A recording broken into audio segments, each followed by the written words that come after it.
A service of KIBMradio.com, the Internet's home for an all old-time radio.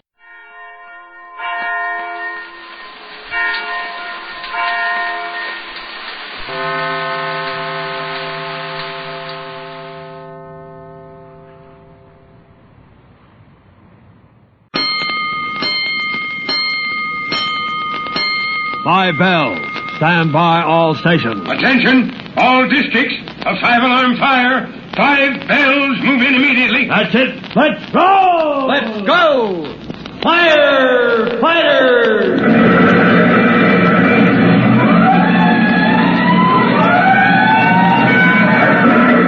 Presenting Firefighters, the true-to-life story of our unsung heroes who stand ready to ride by day or night against our most murderous enemy, the Demon of Fire.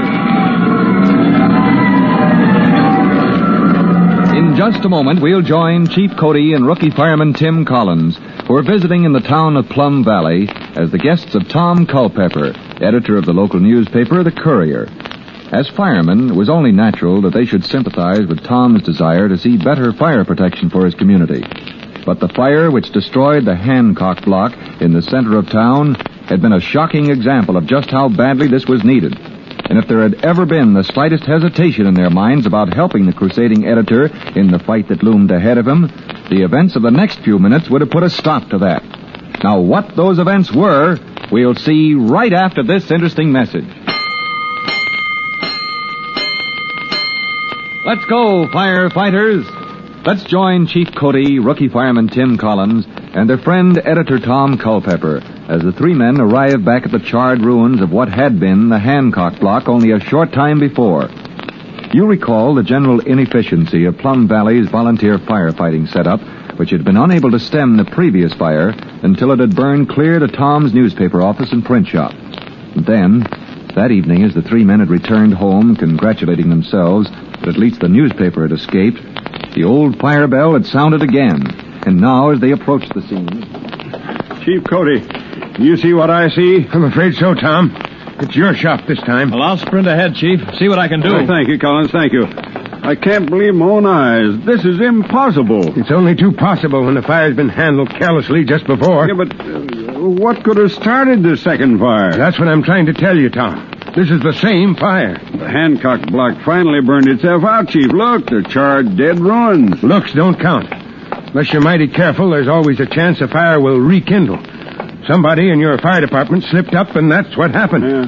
How's it look to you, Tim? I can see flames coming out that window on the ground floor. Yes, sir. It's worked its way under the floor over on that side, Tom. I'm afraid it's gotten a head start, Chief. Where the dickens is that thingamajig that passes for a fire truck?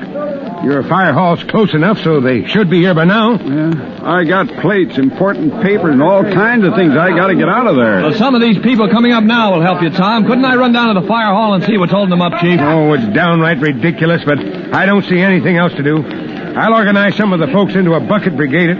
Hey, you got an axe inside, Tom? Oh, yeah, but there isn't anything one man can do, Chief Cody. Well, true enough.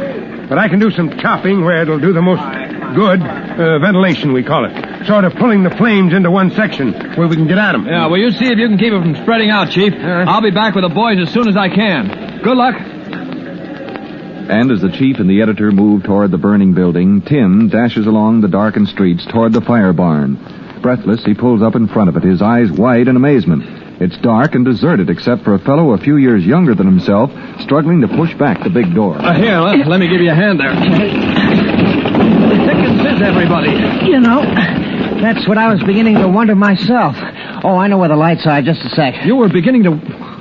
Oh, I'm asleep. I'm dreaming. This can't be true. Where are the rest of the volunteers? At least Handy Hanks ought to be around. He's probably to bed by now. I'm not a volunteer fireman, but when I heard the bell, I hopped into my truck and drove down here. You drive a truck, Mr. Everybody calls me Luther. Uh-huh. Sure, I'm the best mechanic in town. Well, you're also a volunteer fireman tonight, Luther. Now hop up in that driver's seat and get this truck rolling. I'll hang on back. Brother, this is what I've been waiting for years. You know where the courier office is? Of course. You one of the firemen visiting Tom Culpepper? Yeah, my name's Tim Collins. Glad to meet you. You hang on back there, Tim, because you're practically there. A A few seconds later, Tim has to admit Luther is as good as his word. In fact, it was sheer luck that he caught the young mechanic's attention and signaled him to draw up as they reached the hydrant, half a block away from the burning building. Well, what do you want to stop here for, Tim? This is the time when every second counts, Luther. You stay up in the driver's seat. Don't come down. Okay, and but listen carefully. I'm taking this end of the hose and looping it around the hydrant here. You take the truck on, slowly, toward the fire. The hose will unreel as you go. Oh, I get it. Then we'll be all set, Yeah, and as soon as I've got my end coupled to the hydrant, if this coupling works, at the Hancock fire, most of the hose fittings were bent, but we'll try it. Now, you'll be ready with the nozzle at the other end. Sure, I understand about valves. Good. Now, get in as close to the fire as you can. Pour that water on till I join you. Okay, now, take it away. Luther, hold it. What'd I do wrong, Oh, nothing. But get down here, will you? Give me a hand. Yeah. Well, I'll be darned. Pulled the hose right out of the truck all at once, as well as half the junk they carry around and back. Well, some idiot didn't coil it back in the truck properly. Well, after the fire in the Hancock block, those guys were tired. They probably just threw it back in any which way. There's no excuse, absolutely, for handling hose like that. Yeah. You never know when the next fire's going to strike. Well, we'll have to make the best of it now. Say, you sure are getting that hose attached to that hydrant in fast order. Well, practice, that's all, Luther. Say, get a chemical extinguisher from the truck, will you, and rush it over to Chief Cody? Yeah. I'll drag the hose over as best I can. Just let me get this hose up as close as I can, Chief. Sorry for the delay. It's hardly your fault, Tim. Don't let Tom Culpepper, but don't let him know. But under the circumstances, we don't have a chance. That guy I sent over with the extinguisher? Luther, he's helping Tom save the last few things. Well, I suppose the way the fire spread, it wasn't much help. The extinguisher? Yes, sir. Hardly, son. It was empty. I wouldn't try to get any closer if I were you two. It looks hopeless now. Absolutely hopeless. We're not going to give up, Tom, till Tim here has seen what he can do with the hose. Those hose couplings work all right? Well, threads battered a bit, but they work. Okay. Through the window to your right. Yes, sir. Aim at the base of the fire. Right, Chief. All right, step back, Tom. This thing really kicks. It may... Oh. Well, that's that. If this wasn't so tragic, your face would be the funniest thing I've seen in a long time, Tim. This is a trickle. It hardly reaches the window. There's not enough pressure to... Well, doggone it, how can you put out a fire like this? I know how you and Chief Cody feel, Collins, but we might as well face it. The answer is, you can't. I don't know. And so the inevitable happened. A half hour later, Editor Tom Culpepper stands watching the glowing embers of what had once been his newspaper office.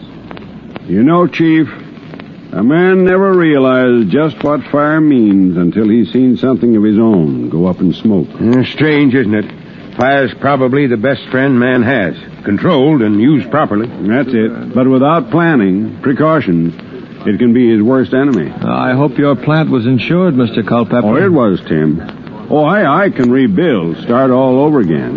It's the sheer unnecessary waste that gets me. Now, Tom, don't let it get you down. Get me down, Chief? After seeing what's happened twice in one day, I'm fighting mad. Tonight's the last straw. It was pretty bad. I don't think either of you realize quite how bad. You were busy trying to help. I'll show you what I mean. Luther. Yeah? Will you come here a minute? Sure, Mr. Culpepper. But I was getting that hose ready to wet down those embers. Tim said that... You can go right back to it, Luther. But first, I want to thank you for what you did to help. Yeah, me too. We could have done with more of you, son. That's the point, Chief. How many volunteers would you say showed up here tonight, Luther? Well, I can't rightly say I saw any of them. Yeah, nor did I. Do you realize, Chief, not a single volunteer showed up here tonight? Well, that's unbelievable. Are you sure? Oh, don't be too hard on him, Mr. Culpepper. I figure it's the fault of the fire earlier. You see, there's two shifts of volunteers. They both reported to the Hancock fire, and if you ask me, they were worse than useless. Well, that's mostly a matter of training, sir. Anyway, I've got an idea when the second fire broke out, each shift figured it was the other's turn to fall out. Well, Luther's a darn sight more charitable than I am. Do you consider that an excuse, Chief? No, I'm afraid I can't say I do, Tom. This town is going to have adequate fire protection if it's the last thing I do. Decent equipment and trained men. Will you and Collins help me, Chief Cody? Well, I'd say that was almost in the line of duty, huh, Tim? Oh, you bet, sir, only I don't see exactly what we can do. I need your knowledge and advice, most of all. I'm going to start out with an editorial tomorrow that'll make the people in this town sit up and take notice. But how can you get the courier out after the fire? We'll set up headquarters in my home. Fred Jenkins from next town will lend me his presses when I'm ready. Well, I thought you said he was a competitor of yours. Well, ordinarily he is, Collins. But in a pinch, he'll come to my aid. Well, with folks like that hereabouts, this ought to be easy. No, don't make that mistake, Chief. I happen to know how the president of the town council feels about spending money on this program. He'll hand us the hottest fight you ever saw. But are you still with me? Why not? Tim and me kind of make a business of putting out things that get a mite too hot. It's a deal, Tom. It's only natural for the chief to accept a challenge that in the long run will help not only his friend, but also the community of Plum Valley. But very shortly, he and Tim are going to find that Tom Culpepper meant every word of his warning of the fight ahead. To be in on it, don't miss the next exciting episode of The Firefighters. In a moment, Chief Cody will be back to tell you, boys and girls, how you can help the firefighters in your own town. But first, here's a message you'll want to hear. And now, Chief Bob Cody with a word for the Firefighters Brigade. Chief Cody. Hello, boys and girls.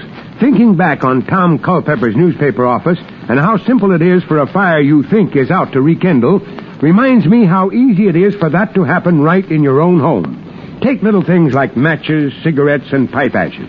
How often people think they're out when they're not. Of course, none of you smoke, but I'll bet from time to time you help in emptying ashtrays around the house. Either make mighty sure they're all out, or dump them into something that won't burn, or both.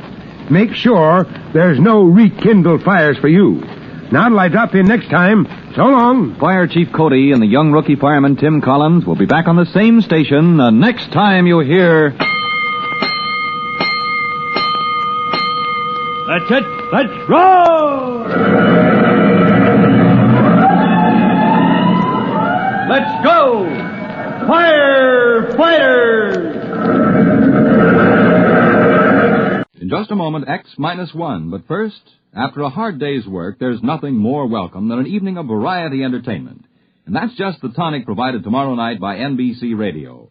You'll laugh your cares away when good-natured contestants carry out the rib-tickling stunts dreamed up by MC Jack Bailey on NBC's Truth or Consequences. And later on, Groucho Marx peps things up with lots of spontaneous good fun and more of the friendly insults at which he's so accomplished.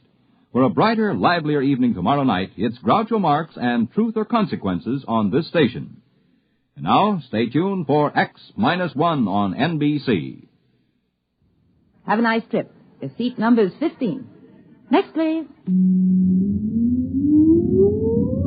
Countdown for blast off. X-5, 4, 3, 2, X-1, fire.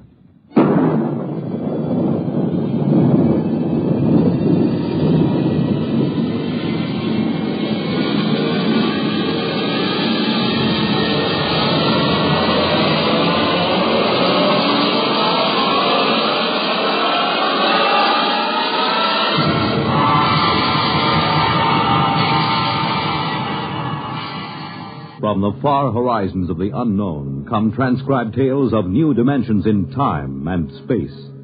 These are stories of the future, adventures in which you'll live in a million, could be years, on 1,000 maybe worlds. The National Broadcasting Company, in cooperation with Galaxy Science Fiction Magazine, presents X-1.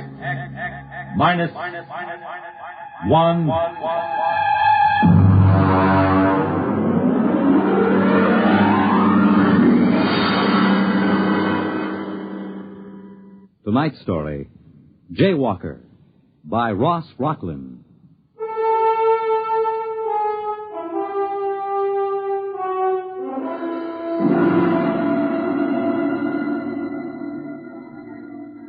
Intergalactic flight number 14 now loading at ramp 10.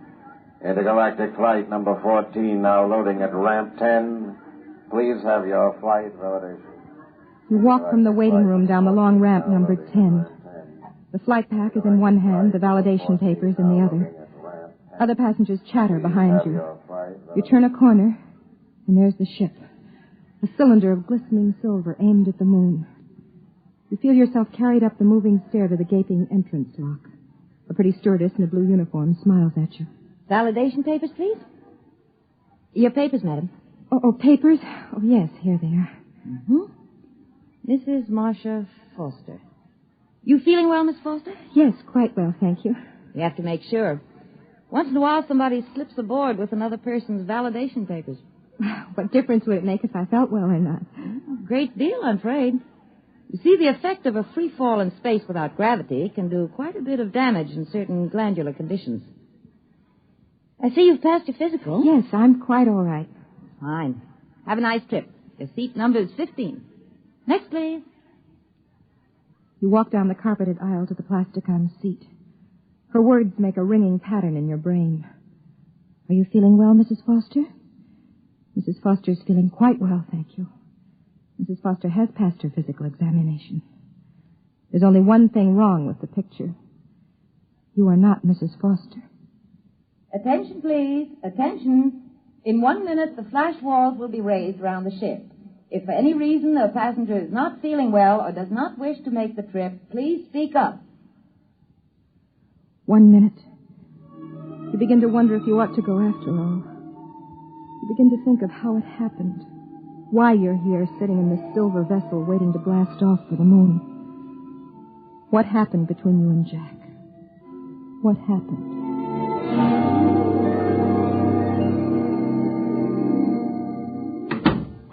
Honey, I'm back. Jack, oh, darling. Oh, You miss me? did I miss you? Oh, I brought you a little present from the moon. what is it? Open it and see. All right, I will. Try it on. Oh, it's beautiful. Took us 2 hours to pick it out. Us? Oh, me and Sue. Sue Egan. Well, who's she? Well, the stewardess on the ship. Oh? Well, how long has she been on the Earth-Moon run? Oh, I guess it's about a year now. Funny you never mentioned her. Oh, haven't I? Well, what's the difference? It just seems odd. Hey. What? Well, you're not jealous, are you? Is she pretty? Oh, monstrous. 4 feet high and 3 feet around. And she has a big blue eye right in the middle of her forehead. Oh, you're insane. Come on, how about a kiss? No. Oh, lady, I've been away for 4 months. Sorry. I guess I'll just have to go back to Sue Egan and her 3 blue eyes. Oh, in that case. Here. Oh. I have been away a long time. Jack, I want to talk to you about that. Okay. But could it wait till tonight? I am taking you to dinner, Mrs. McLean. I'd rather talk about it now. Okay. Jack, we've been married for 6 years now. Is it that long? 7 in July. For the last 2, you've been skippering that rocket to the moon. I know. 3 weeks at a time, with only a week in between. Well, I do get a month vacation Jack, besides. that is no kind of life. Oh, Marcia, I don't know what I can do about You it. haven't tried to do anything about it. I guess you're right. Do you intend to try? Marcia... But I need to know. Marcia, flying is my whole life. But it isn't mine. I'm not going to spend 3 weeks out of 4 sitting here wondering if you'll come back alive. Oh, now that's ridiculous. Is it? What about my father who died on the Elsinore when it missed Mars? Your father died as the result of a space maneuver that no pilot in his right mind would try. They missed the planet. That could happen to anybody. They missed it because they tried to warp the ship around. I'm afraid I don't understand. Well, it isn't very hard to understand. A spaceship takes off with everything calculated to the last decimal point. It has exactly enough fuel to take it to a planet if it follows an exact course, an ironclad mathematical orbit. Well? Well, there was a Jaywalker aboard the Elsinore. A jaywalker? Oh, that's what we call somebody who boards a ship knowing that he has no business doing so. In this particular case, it was a senator going to a convention on the moon. He had been taking endocrine treatments and kept it secret on his validation papers. He felt he had to attend this convention to muster some votes for his campaign. He didn't consider that he was jeopardizing his life. Well, I still don't see how they missed the planet. 6 hours out, the senator began to die. The effect of the free fall on his glands was catching up with him. And the only way to reverse that effect is to reverse the spin of the ship, turn it end over end. That creates artificial gravity, reverses the stress on the glands. The pilot took a chance. He did just that. Is that why they missed the planet? They lost their trajectory. By the time they recalculated their course, they'd passed Mars. They ran out of fuel and kept going until they fell into the gravity of the sun. And that couldn't happen today? A pilot would have to be out of his mind to try a maneuver like that. You wouldn't try it? Risk an entire ship to save the life of one fool? You wouldn't. Well, Marcia, I can't say I definitely wouldn't. Right now, it's inconceivable. Just as inconceivable for you to give up space flight for my sake. Isn't it equally inconceivable for you to put up with it for my sake? I've put up with it for 2 years. Jack, this is the end of it. Now, what exactly do you mean by that? I mean you have to decide whether you want a marriage and a family or a career as a space jockey. Well, why do I have to decide? Why can't I have both? Because I won't live this way. Nobody else does except a handful of wives whose husbands are crazy enough to have picked a profession like this. Well, you knew this was my profession when you married me. I didn't know it was like this. Marcia, what you're asking me to do, I simply can't do. It wouldn't make you happy if I did. I'd just be walking around resenting you. Now, come on. Let's have dinner and forget this for a while. No. We're not having dinner. You'd rather stay home tonight? No. I'm going to Los Angeles to my mother's house. What? I have tickets on the 6:00 flight. Tonight? Yes. Jack, I'm quite determined. I've made up my mind that I'd put it to you squarely, and if you refused, I was leaving. Just like that? Yes. I've had all I can take. Marsh, for heaven's sake, can't we talk this over and make some kind of a compromise? There is no compromise, Jack. It's all very exciting for you, tearing back and forth to the moon with glamorous stewardesses and all sorts of celebrities, but sitting here waiting isn't much fun for me. Well, you could get a job, you could develop some interest. That isn't why I married you.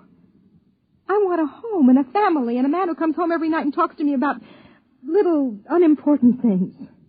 And I'm not that man. No. No, you're not. Okay. What are you doing? I don't like people walking out on me, so I'm leaving first. Would you mind telling me where you'll be? I don't know. You can reach me through Intergalactic if you change your mind.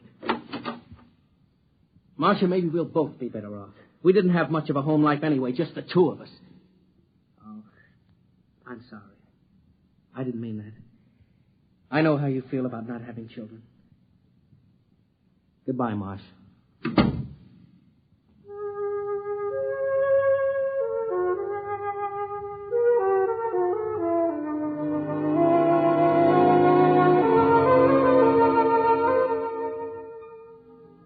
There it was. You learned when you came back from Los Angeles 2 months later that he'd been seen in the company of one Susan Egan, stewardess for Intergalactic on numerous occasions. You learned, too, that he'd applied for the Earth-Venus run, the newest and most difficult run in the galaxy. And you learned something else, something that was going to change the whole course of your life. Come in, Mrs. McLean. Sit down. Thank you, Doctor. I have some good news for you. Yes? You're going to have a child. Well, I thought you'd be happy about that. Happy? Oh, yes. Yes, I am. Naturally.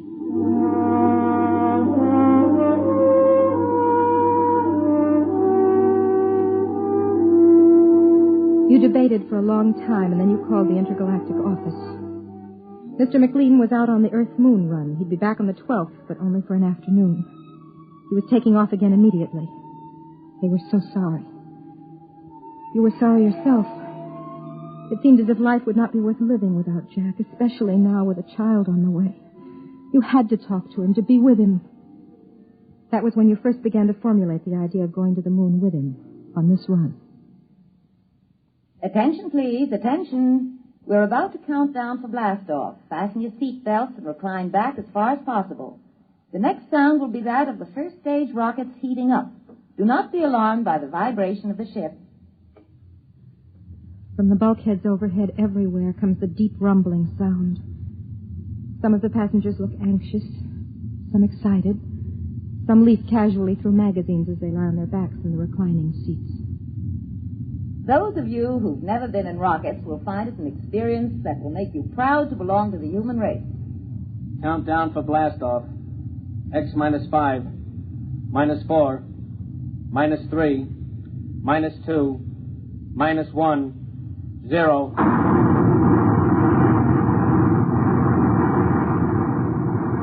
The rumble heightens. All emotion leaves you. Cold, ravening fear takes over. You try to close your eyes, your ears against it, but your mind won't respond.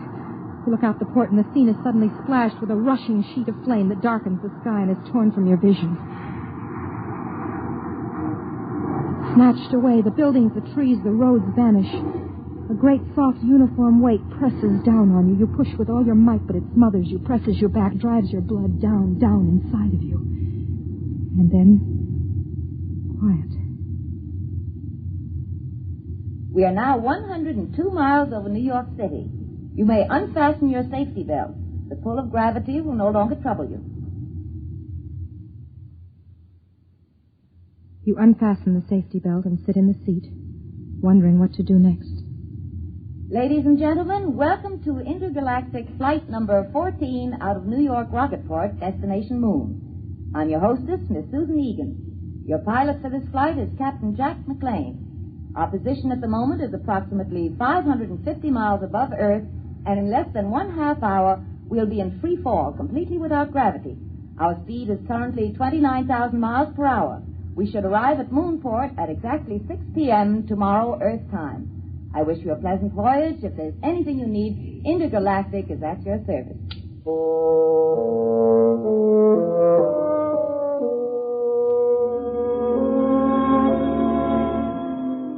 Well, you think to yourself, everybody's here.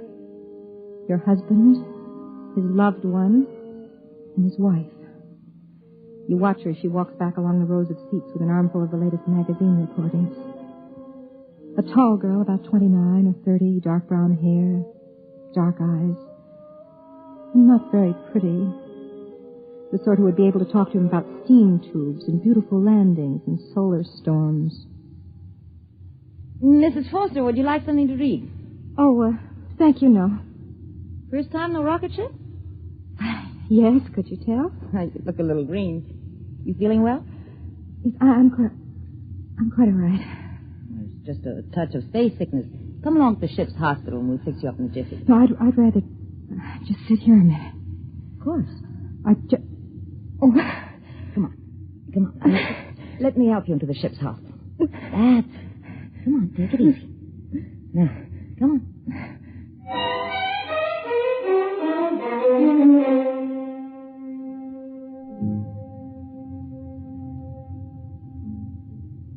Now, you just lie down there.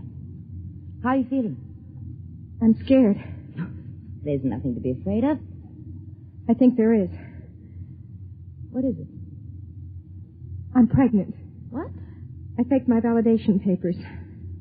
Do you know what you've done to yourself? I hoped it wouldn't affect me. There isn't much I can say, Mrs. Foster. I'll have to tell the captain naturally. But would it be...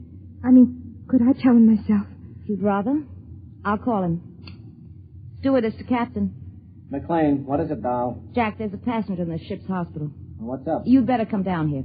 Well, look, Susie, I've got my course correction. I think you'd better come right down. Okay. Charlie, take it, will you? I'll be right back. He'll be here in a minute or two. Here, let me put this pillow under your head. Thank you. Now, what made you do it? You wouldn't understand. You loved him, and he's stationed on the moon, and you wanted to be near him. Is that it? Could you understand that? You mean not being able to have the man you love? Yes. I think I could understand.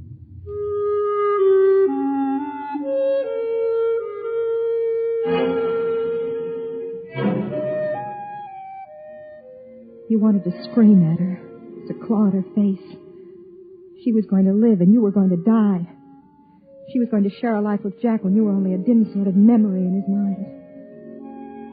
He came in, moving fast with that kind of schoolboy gait of his. His dark face was frowning, but handsome as ever. Now, just why did you... Marcia, honey. Hello, Jack. Well, what are you doing aboard? Sue, this is my wife. Marcia, this is Sue Egan. Oh, hello. I'll be getting out. Excuse me. What's going on? Jack, sit down. I want to tell you something. I'd like to say something first, Marcia. I've had a chance to do a lot of thinking lately.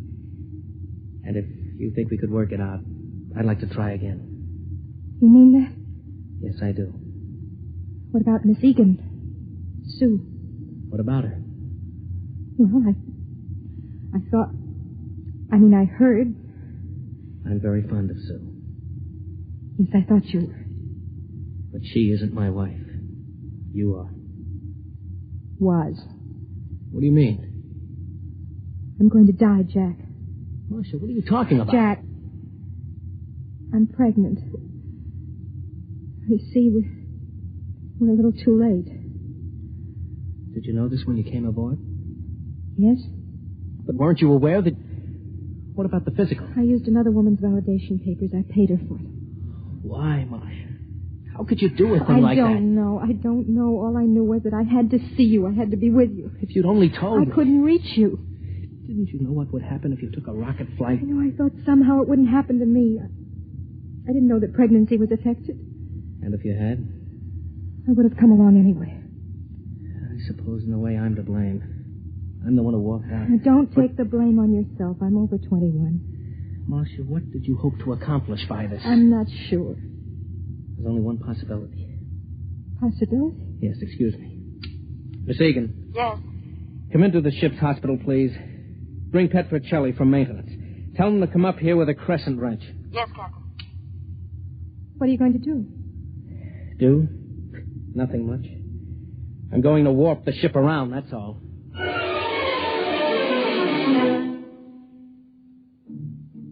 Petrocelli was a big, easygoing man. Jack left me alone with him and Miss Egan while he went back to the control room. Petrocelli started to bolt a metal bed to the side wall of the cabin. Why are you putting the bed on the wall? Because, lady, when he starts to spin the ship, that outside bulk is going to be down, not sideways. Centrifugal force, see? I'm afraid I don't. Well, that's too bad, because I got other things to do besides explain. Okay, Susie, it's all yours. Is he always that rude? Doesn't it occur to you that maybe he's under a slight strain? Strain? Look, Mrs. McLean, your husband's going to warp the ship around. The chances of his pulling off a maneuver like that without piling us up in the sun or in deep space are about 1,000 to 1. I appreciate that you wanted to see him and show him that he ought to be ashamed of himself for leaving you, but does it occur to you that all of us may lose our lives because of it? Including Petrocelli? No, I hadn't thought about it. Let's go. I've got to strap you into that bed. No, wait. What will happen to me if the ship isn't warped? Sudden floods of the adrenal glands, convulsions, panics, spastic secretions, and eventually death. What causes it? Lack of gravity. We aren't sure just how. The purpose of spinning the ship is to press you up against the outer wall and create the effect of gravity through centrifugal force. Do you think he can do it? I think he's the best skipper in the intergalactic fleet. That isn't the answer to my question. Can he spin the ship without killing everyone? I have faith in him.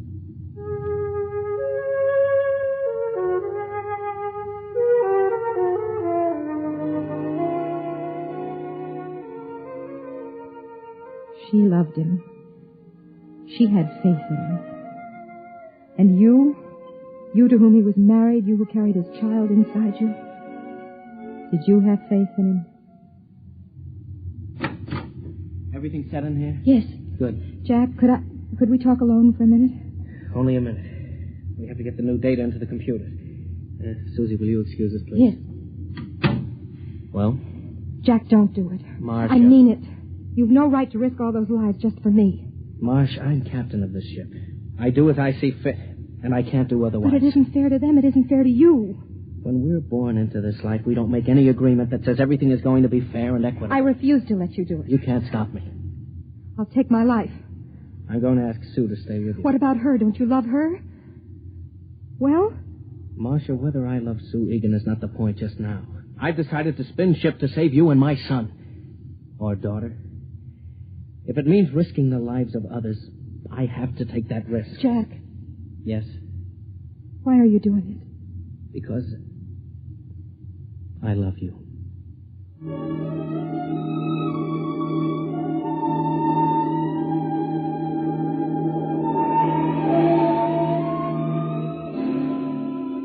It seemed to me during the next hour through the haze of the drug they gave me that I could see him. There was the curved silver board. Before it sat Jack, hunched like a harried bookkeeper on the last day of the month. Okay, Charlie. We'll come to the moon obliquely at 0.307. We pass it, stop, spin the ship over once to check speed. Then put the tail down when we feel gravity at 7.035. And if we can do it with the fuel we've got, it'll be a miracle. All right, start the calculators. Engine room, reverse tubes. Reverse tubes. Wait for new course vector 7073. Ready for new course vector. Set firing formula 2635726. Firing formula ready. Coming into course vector. Counting down. 7077. 76. 76. 75. 75. 74. 74. 73. Fire.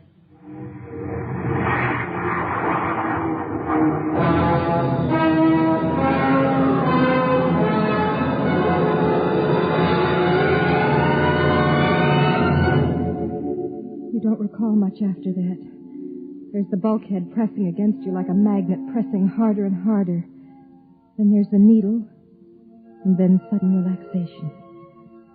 Through it all, the stars and the moon and Jack and Sue Egan dance in a pattern of mist, and the words come back to you from long ago. The things he said to you when you were both in love many years ago. When I fly the ship, it seems that all Earth watches me through your eyes. A man comes to love the things he has to fight for, I guess. How is she? Hold tight, Marcia. Hold tight to me. She calls you Marcia.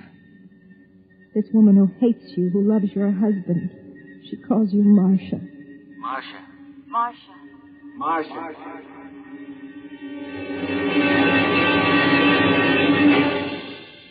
Marcia. Oh. Marcia. The curved ceiling, but a new curve. And soft rose instead of chrome metal. A new feeling, unlike Earth or the ship. Honey, wake up. Oh. Jack? It's all right, honey. We made it. We're on the moon. Moon? Yes. You're in the new Lunar City Hospital. You did it. You really did it. Well, I've been telling you for years that I was the best pilot in the fleet. Oh, you don't have to pretend. I know how you must feel about what I did. I'm not pretending. I was a selfish coward. I wasn't concerned about anything but my own happiness. Marcia, there isn't any absolute scale for courage or kindness or goodness. I couldn't pretend to judge you or anybody else. I only know that I believe you're a good person. And I love you. With your faults and your good points. I just wanted to be with you, Jack. That's all I ever wanted. I'm sorry I'm not brave and strong like Susan or you or the others. Oh, honey, nobody expects you to be. Come on now.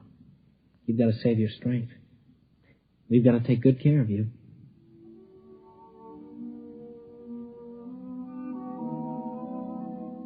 He reaches down and touches your lips with his fingers.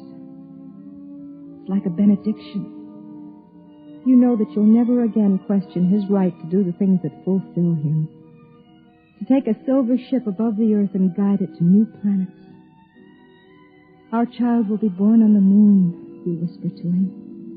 And our grandchildren in the stars.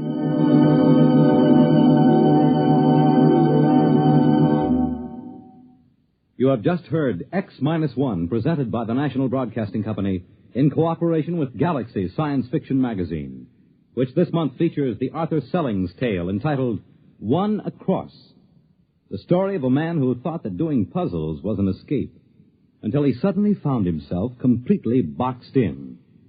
Galaxy Magazine on your newsstand today. Tonight, by transcription, X-1 has brought you Jaywalker, a story from the pages of Galaxy written by Ross Rocklin and adapted for radio by George Lefferts. Featured in the cast were Bob Hastings, Terry Keane, Raymond Edward Johnson, Connie Lemke, and Eugene Francis. Your announcer, Fred Collins. X-1 was directed by Daniel Sutter and is an NBC Radio Network production.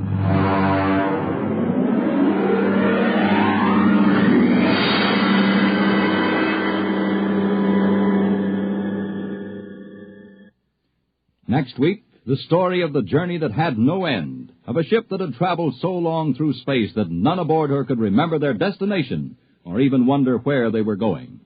Listen for the Sense of Wonder next week on X-1. The big news tomorrow centers around the tiny principality of Monaco, where one of the century's most fabulous weddings will take place. And NBC Radio is on the spot to cover it for you. In the daytime, NBC's Weekday reports the civil wedding ceremony as it happens with simultaneous English translation. Over the magic island of Euclidia, that weird, soft darkness of the South Seas is beginning to steal. It's after 7 o'clock in the evening, and the Gregory boat is to attempt its escape promptly at 8 o'clock. Jerry and Joan have gone down into the lower levels of the island to aid the escape by putting some of the Euclidean machinery out of order. In the radio cabin of the Gregory yacht, lashed to the boat which was to have rescued them all, Captain Bradford and Mrs. Gregory are making last-minute preparations for the dash to freedom. They are waiting for word from Jerry and Joan, in the hope that it may be possible to get a radio message off to Johnson. I know all that, Tex, but why don't we hear from them? Now, take it easy, Pat. Those kids left here at 6:30. It's only about 7:20 now. They've been gone less than an hour. Joan said it would take them over an hour to cover all the places they had to go on the island, even if they had good luck. That's it. If they had good luck. Don't you realize all the terrible things that might have happened to them in the last 45 minutes? Of course I realize what might have happened there, but... They're down there inside that awful island somewhere, trying to upset the workings of a mechanically perfect fortress. Just two children against the most powerful scientific combination the world has ever known. Why, G47 alone is dangerous enough without... G47 is sound asleep in his chemical laboratory, Pat. He can't do anything to harm those kids. But he has assistants and guards all over the place, to say nothing of all the mechanical and electrical devices which automatically protect the inner workings of the island. Yes, and don't forget that Joan has lived 14 years on this island. She has had the freedom of it as a child. She probably knows every nook and cranny of it, as well as the Euclideans themselves. Tex, the alarm gong. It struck once, then 5 times. What does that mean? I'm not sure, Pat. But I think the 5 strokes mean the 5th level of the island. That's where the chemical laboratory is. Then it might mean that Jerry and Joan have been caught on that level. Perhaps some of the chemists woke up before you expected it, and they've caught Jerry and Joan. You're just making that up, Pat. We didn't expect them back until just before 8. Joan said it might be necessary for them to remain hidden on the island, and only rush to join us here on the boat at the last minute. So we'll have to go ahead and make sure our arrangements are complete to shove off at 8. And just hope the kids make it as we're ready to leave. Sorry, Tex. I let myself go, I guess. Come in. Oh, Mac. Come in and close the door. I've just come to tell you that all's been done that can be done about getting the other boat ready. That's fine, Mac. Thanks a lot. Everything out of the hold? All the supplies? Aye. They're all transferred to the diesel cruiser. And it was no small job getting them through that hole down on the waterline. How about that hole, Tex? When will we cover it? We'll have to sail with it open. We'll leave this boat through the holes and cast off immediately. That hole is very close to the waterline, Captain. We'll ship a lot of water going out through that swell. Can't be helped. We'd be caught sure if we tried to cover it here between the piers. I've got a good temporary hatch we can slam in there. By hanging some mats over the hatch, we can be fairly safe. Remember that we can't use the pumps, Tex. We'll need all the fuel to run the motor. Yes, and then some. How far have we got a chance to get on that fuel, Mac? If we slip out of here under sail and keep the sail up after we start the motor, we ought to make 75 miles. There'll be a brisk wind to help us a bit later, I think. But if we're moving slowly enough for the sail to help us any, we can't make over 15 or 20 knots. Well, we'll see what the situation is when we sail. Jerry and Joan may give us enough leeway so that we can take our time. And again, supposing we are caught, we'll have to drag them aboard openly and run for it. Well, in that case, we'll open the motors wide and let her roar as far as the oil lasts.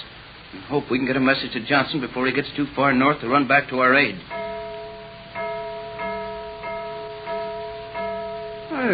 Well, what does that thing mean? We're not sure, but it's probably something about the chemical laboratory on the 5th level of the island, where the captain's formula put all those scientists to sleep. Oh, now did you know it would do that, Captain? Yes, and it should keep them asleep long enough to give us a chance to be many miles from this island when they wake up. But it will also make them very angry when they do wake up. That can't be helped, Nick. They haven't any love for us as it is. They've only allowed us the freedom we've had, in the hopes they'd get another formula of Texas. And if we don't escape, they'll finally find a way to get it. Well, I'll shove off to the other boat. Let me know as soon as you have news of the young people on the island, if you please. We'll keep you posted, Johnson. Oh, I wonder if we've really fooled anyone on the island, Tex. You mean about Johnson being on another boat and our calling McLeod Johnson? Yes. I think so, Pat. Why should they think otherwise? Jerry said that woman submarine commander knew Johnson wasn't aboard that boat when it arrived.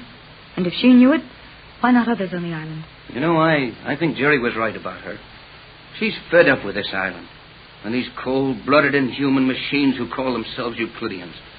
She wants to see our world and learn something of the natural, happy way we live. That's all true enough. And I think we can trust her.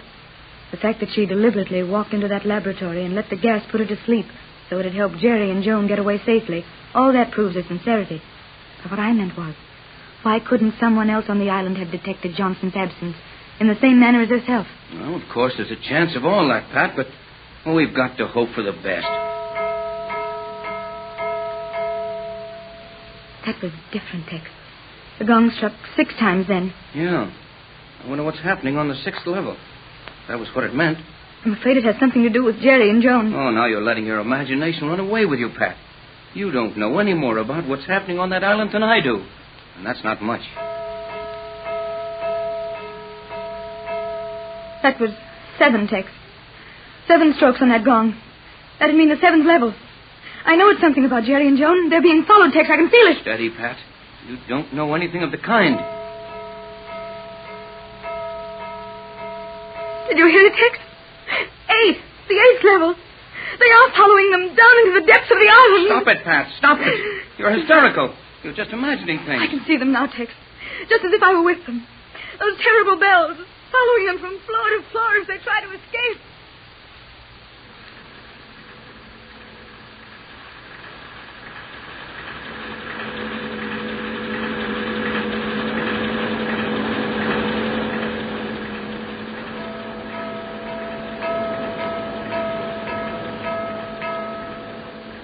That was 9, Jerry. The alarm has come to the 9th floor, just one above us. We must do this quickly. Right, Joan. You throw these switches, I'll open the valves. Then we run out fast. Come on, kid.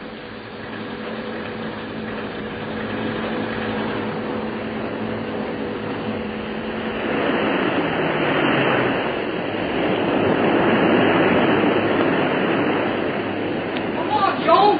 Run for it. Coming, Jerry.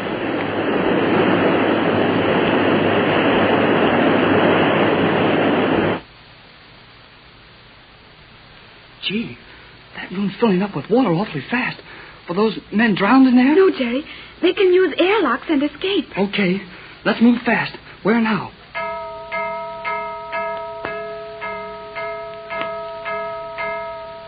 That was 10, Jerry. For this floor. In a moment, the floor will be full of guards looking for us. How can we get out of here? Come, Jerry. We must run. I will tell you as we go. We must go back to the noisy elevator shaft. But somebody might be coming down that way. They will be coming down always. But I have one desperate hope. Yeah?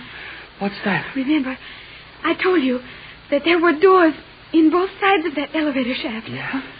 Right. Oh, Jerry. We are here. I am breathing heavily. Well, never mind. Breathing. What do we do? First, we must open the door into the shaft, cross the shaft, and go out the other side. I know how to get from there to the top of the island. Come on, then. Here goes. Now, we just run straight across the bottom of this shaft and out the other side, huh? Yes, Jerry. Hey, the elevator's coming down on us. We can't make it. We've got to make it. Run across, Jerry.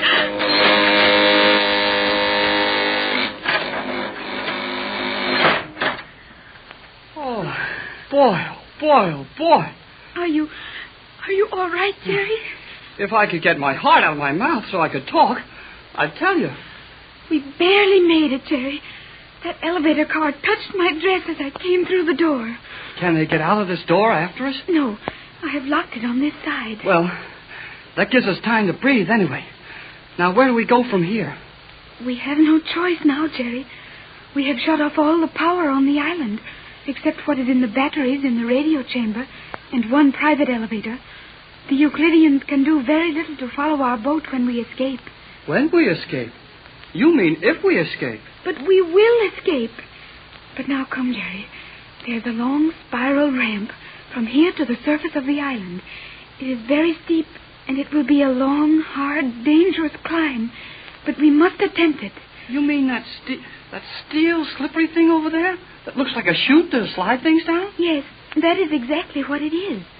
The Euclideans built it so that supplies and materials taken from boats which had to be destroyed quickly could be shot down here to safety, as the island was submerged. And we've got to climb up that corkscrew tunnel? 100 feet straight up a thing that was made to shoot baggage down in a hurry? Yes, Jerry. We will take off our shoes. I think the channel is narrow enough so that we may press our hands and feet against the sides and work our way up. Okay, kid. I can stand it if you can. Gee, but you're the bravest girl I ever saw. I'm happy to have you say that, Jerry. Hurry with the shoes. Are there any doors in that thing? I mean, can anybody look into it from any of these levels and catch us as we go past? There is only one other opening. That is on the 5th level. There is also a little platform there on which we may rest. Well, that helps a little. 50 feet, then we rest. Then some guy sticks his head out a door and catches us resting. We can only hope that no one suspects we are doing this. I'm kind of worried about all those fellows we let the water in on, down in that power room. They will all escape, Jerry. Each man has an airlock. They simply step into them and shoot to the surface of the island as if in a torpedo tube. Well, let's start climbing this thing.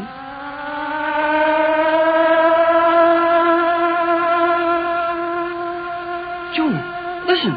Isn't that the signal to submerge? Yes, Jerry. The island will be submerged. Then what happens to us?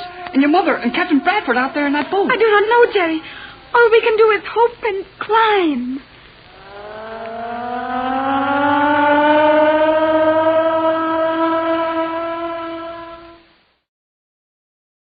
Faster than a speeding bullet. More powerful than a locomotive. Able to leap tall buildings at a single bound. Look, up in the sky. It's a bird. It's a plane. It's Superman. Kellogg's Pep. P-E-P, Pep. Kellogg's Pep, the Sunshine Cereal, presents The Adventures of Superman.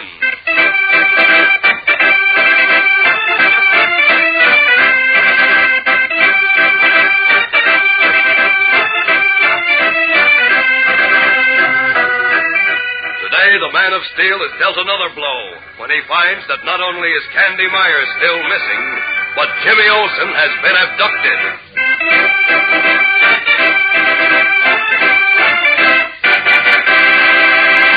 Hello there, gang. This is your pal Dan McCullough. Say, you know something that'll make you want to put on speed while getting ready for breakfast? Why, it's Kellogg's Pep. Yes, sir. If you know there's a bowl of Kellogg's Pep, the Sunshine Cereal, waiting for you, you're likely to show up at breakfast on the double quick. Because who can put off sampling the crisp, light tenderness of those good flakes of whole wheat? Who can delay when Kellogg's Pep, with cool milk and sugar, is such a smooth treat? And say, speaking of smooth, did you ever see anything to beat the slick prizes Pep gives you? 3 different kinds of prizes, each one a honey, and one or the other in each package of Pep. For instance, your next prize may be a beautiful bird picture in brilliant color with a full description on the reverse side. Collect all 24 of them, and will you be a wise bird on birds?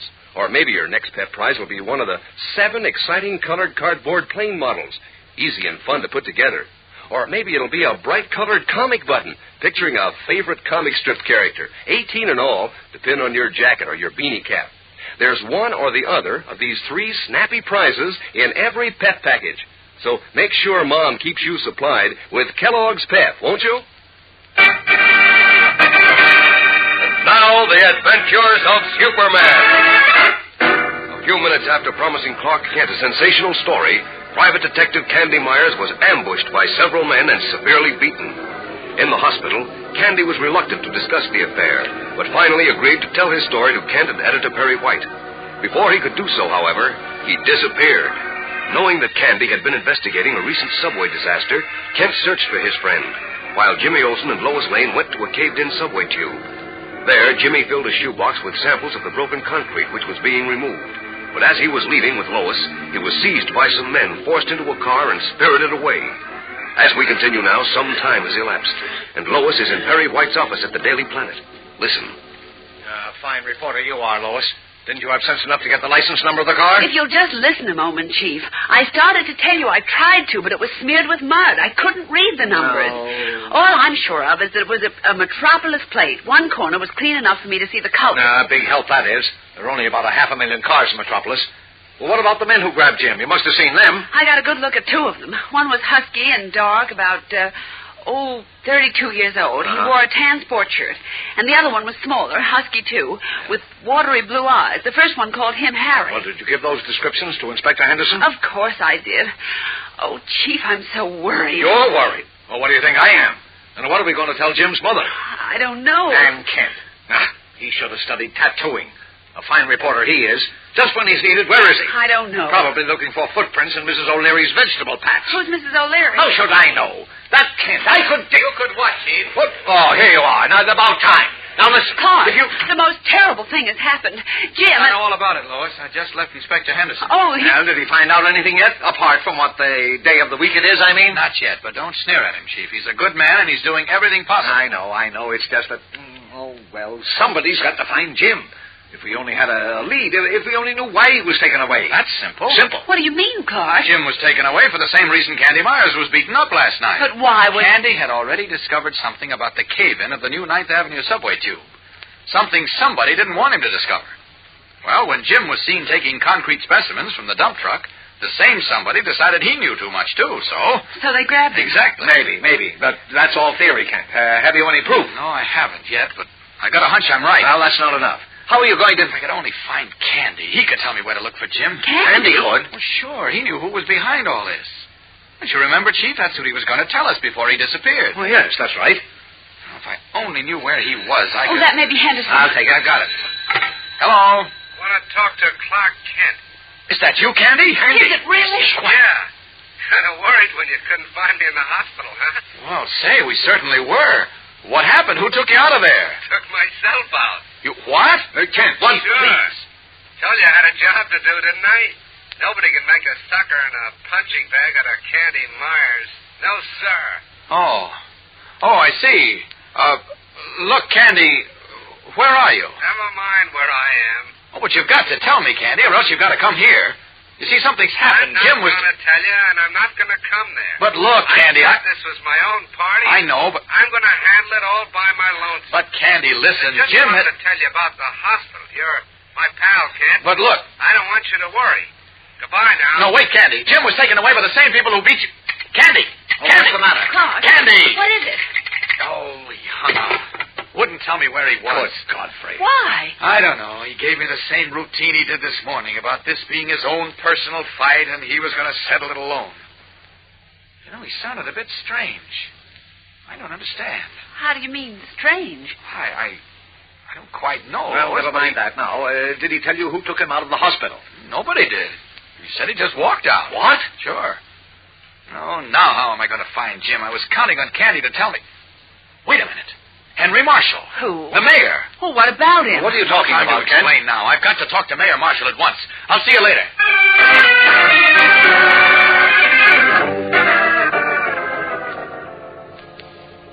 So you see, Mr. Mayor, I'm convinced that Jim Olson's disappearance is tied up with that subway cave-in. Somebody has something to hide. I'm sure I can't imagine what, Kent. There was nothing mysterious about that terrible disaster last month. Well, I think there was. I tell you there wasn't. Just as I told your friend Candy Myers. I went over the investigation report very carefully. The cave-in was caused by a fault in the rock above the tube. The fault developed after the tube was put through. I see. Tell me, who was in charge of the investigation, Mr. Clint Mayor? Morgan, the building commissioner. Clint Morgan, eh? Well, he's the man I want to see, but I don't happen to know him. Would you mind introducing me? No, I'll be glad to as soon as he gets back to town. Back to town? Why, where is he? On vacation. Just went away today. He'll be gone about 2 weeks. Oh, I can't wait that long. Do you happen to know where he's vacationing? No, I have no idea, Kent, but... Now, look here, Mr. Mayor. This is serious. A boy's life may be at stake. If you're going to start pussyfooting... Now, just a moment, Kent. If I didn't think so much of you personally and of your newspaper, I'd resent that. But I know you're worried. I tell you, I don't know where Morgan is. He wouldn't tell anyone where he was going on his vacation. He said he was worn out. He was going to fish and rest where nobody could bother him. Oh, I see. No, I'm sorry I made that crack, Mr. Mayor, but I am worried. You see, I can't locate Candy Myers, and I thought the building commissioner might be able to... No, excuse me. Yes, surely. Yes? There's a Mr. Candy Myers on the line, sir. Candy Myers? On the phone, you say? Yes. Tell her to put him on, Mr. Mayor, and for heaven's sake, try to make him tell you where he is. All right. Put him on, Miss Johnson. It's strange, Kent. We were just talking about him. I know. Hello, Mayor Marshall? Yes. Look, Mr. Myers, I have someone here at the moment. Tell me where you are, and I'll call you back in a few minutes. I'm in a drugstore. Drugstore? Find out where. And you can't call me back. No, why not? Because nobody's going to know where I am till I finish my job. You listen to me, Mr. Mayor. I wasn't born yesterday, see? And I wasn't born the day before. I know what the score is, see? I know all about it. I can't hear you. There's some disturbance on the line. I'll call the operator. No, don't. You might break the connection. There, the line's clearing. See if you can't get him to tell you where that drugstore is. I must know. Yeah, I'll do my best. To scare Candy Myers. I said I'd find out about that subway case. I missed what you said, Myers. There was some noise on the line. Now, if you would just let me call you back... The noise is gone now. It was just the L train outside, so you don't have to call me back. The elevator train. That means he's on Market Street. I'll find him. You better listen to what I say, Mr. Mayor. You hear me? Now, wait, Kent. Market Street is over 10 miles long. There must be hundreds of drugstores. You hear but me? you just try to keep him talking. Yes, but... yes, I hear you, Myers. You can't possibly find him, Kent. I have to find him. So long. Oh, let's see. Where can I change clothes? There's nobody in this office at the moment. So I'll just borrow it long enough to strip down to my Superman costume. So, Candy's in a drugstore somewhere on Market Street, eh? That's where the L train runs. Now, if I can only find him before he leaves, he can tell me where Jim is. All right, there we are. All set. Now, up with this window. And out. Up and away!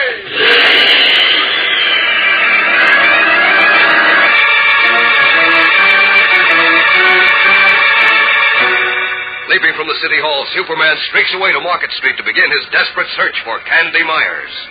Will he find him? We'll be back in a moment to find out. So stand by. You know, you fellows and girls are just as active in the summertime, use up just as much energy as any other time of year. So a good breakfast is just as important to help start your day in high. And that's where Kellogg's Pep comes in. Sure, because Pep, with cool milk and sugar, is such a slick dish, so crisp and refreshing and full-flavored that, well, it tickles your appetite so you want to eat. Yes, sir, breakfast sure gets the glad eye when Kellogg's Pep heads the menu. And will you give those swell Pep prizes the glad eye? Prizes that are always surprises because you never know which one of the 3 different kinds of prizes you're going to find when you open your Pep package. For instance, you'll get either a colored cardboard model of a famous fighting plane, one of 7 in the Great Pep Air Fleet, or you'll get one of 24 beautiful color pictures of birds with a full description on the reverse side. Or else you'll find a bright colored comic button picturing one of 18 characters from the funnies. Collect all 18 to pin on your jacket or your beanie cap. Just ask Mom to get Kellogg's Pep, the Sunshine cereal, tomorrow, and look for your prize inside the package. Knowing only that Candy Myers was in one of the great number of drugstores along the 10-mile length of Market Street, Superman has been rocketing above the street, his keen eyes searching below. Wait a minute. There's a drugstore. No, Candy isn't in it. Hurry! I must find him. He can help me find Jim. Up, there's another drugstore. No, he's not there either. Away! Faster! Oh, if only the mayor kept him talking so Candy didn't leave the store. Up, hold it. There's another drugstore. No, wait a minute. That crowd of people outside. Oh, there's a man lying on the sidewalk. Great Scott, it's Candy. Down to him. Down! Somebody call an ambulance. Pardon me, please. Let me through, please. Dead. Is he really dead? Rooted in his tracks, his senses reeling, Superman looks over the heads of the crowd at the motionless figure of Candy Myers sprawled on the sidewalk. Hears the crowd babble that his friend is dead. What has happened now? How can Superman trace Jimmy Olsen? He had counted on Candy Myers to direct him to the missing boy reporter. Don't miss tomorrow's thrilling episode, whatever you do, fellows and girls. Tune in, same time, same station. And remember, for breakfast, it's Kellogg's Pep. For excitement, the adventures of Superman.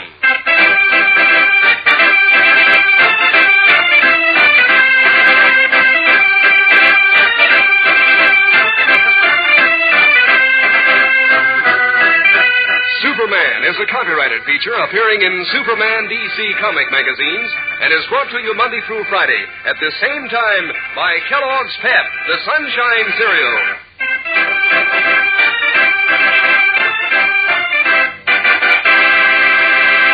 Say, gang, I know you know loads of famous names, so you're sure to know Kellogg, the greatest name in cereals. But do you know that swell breakfast treat, Kellogg Shredded Wheat? It's delicious. You see, Kellogg picks out finest whole wheat, toasts it to natural nut-sweet goodness. Kellogg packs 15 tender plump biscuits in every package. And Kellogg sees to it that you get the grand nutrition of whole wheat in biscuits made to fit the bowl. Ask Mom to get you some Kellogg Shredded Wheat. And be sure to be with us tomorrow for the thrilling adventures of Superman. This is the Mutual Broadcasting System.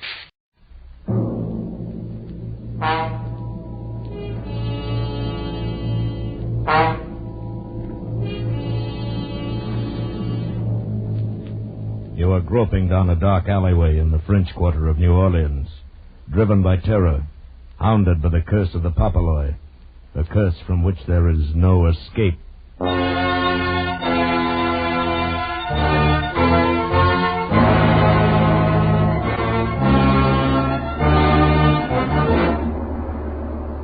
Escape, produced and directed by William N. Robeson, and carefully contrived to free you from the four walls of today for a half hour of high adventure.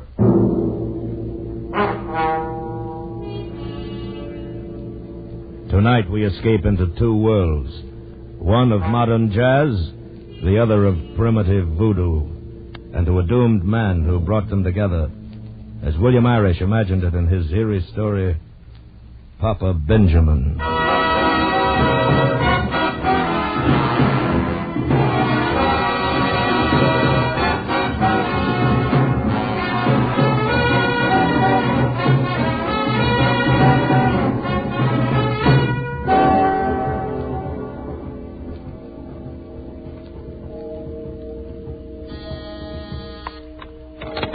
Orleans Police Department, 4th Precinct, Sergeant Tolliver speaking.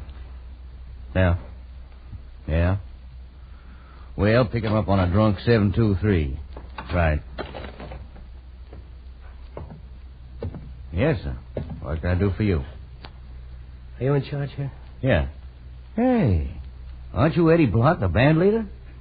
That's right.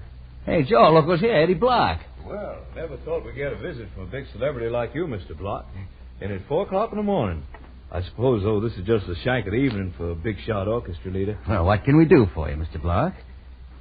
I just killed a man. You're kidding. I tell you, I've just killed a man. I guess you've been working too hard, Mr. Block. You're imagining things. Here, here's the gun. Look at it. Now, sit down, Mr. Block. Better have a drink of water. You'll feel better. No. I'm all right. Sarge? Yeah? This gun's been used all right. Smell. Was it an accident, Mr. Block? No. Well, who'd you use it on? Who was it? I don't know his name. They call him Papa Benjamin. Sounds like a white man? No, he was a Negro. Oh, well, now, in New Orleans... Oh, no. It was nothing like that. Well, what was he doing to you? He was killing me. Huh? Killing you? But how? Look at me. I used to weigh 200 pounds. I'm down to 102. Well, how? How was he killing you? Would you believe in anything you can't see, can't hear, can't touch? Well... I've been to the biggest doctors in the world. They don't believe me. How can I expect you to? I simply say I'm cracked and let it go at that. I don't want to spend the rest of my life in an asylum. Now, look, Mr. Block. You say he was a Negro named Papa Benjamin. Yeah, he was an old man. 80, maybe 90. Skin and bones, he could hardly walk. And I shot him. You sure? You sure you killed him? Yeah, of course. Well, where? I don't know exactly. In a little back alley in the Vieux Carré. Near Congo Square. Supposing you take us there. Can you do that? Then maybe we'll find out this is just a bad dream.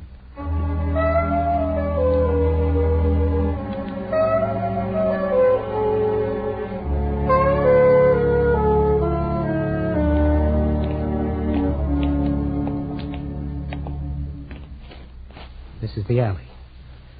To the right, between the buildings. All right, let's go. You pack, Sarge? You catch cold without it. Mm-hmm. Don't go back there, honey. Quiet, you. Oh, cops. Nice neighborhood.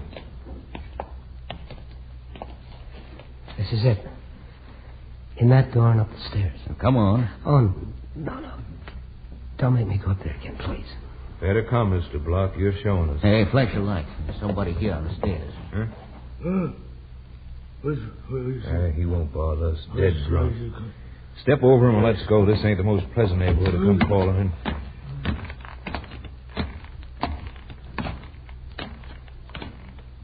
Is this it? Yeah. In that door. Now, come on.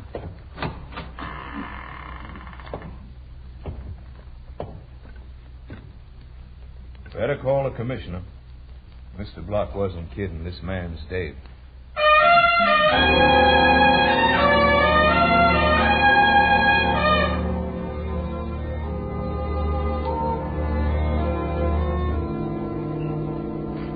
But why? Why? Because he was killing me, Commissioner. It was self-defensive. He never came near me once. I was the one who went to him. I offered him $3,000, $10,000, any amount, and he refused. Finally, I offered him my gun and asked him to shoot me with it to get it over with quickly and not to drag it out any longer. Then when he said no, you shot him. Yeah. So you can lock me up now. Mr. Block, do you think we want to hang a murder rap on you, one of the most popular celebrities in the United States? Use your head. Now, I'm trying to find an out for you. He was killing me. Look, an 80-year-old colored man who's so feeble he can't even go upstairs by himself, who has to have his food pulled up to him in a basket, is killing who? A stumble bum his own age? No. Mr. Eddie Block, the top band leader of America, who can name his own price anywhere, who has about everything a man can want. Tell me just one thing, Mr. Block. How was he killing you? By thinking thought waves of death that reached me through the air. Now, Mr. Block... You want to hush the whole thing up, don't you? No. No, Mr. Block. But I'm going to get the whole story. So you might as well start telling me. From the beginning. All right. It began one night about 2 years ago. We were playing at Maxim's on Charles Street.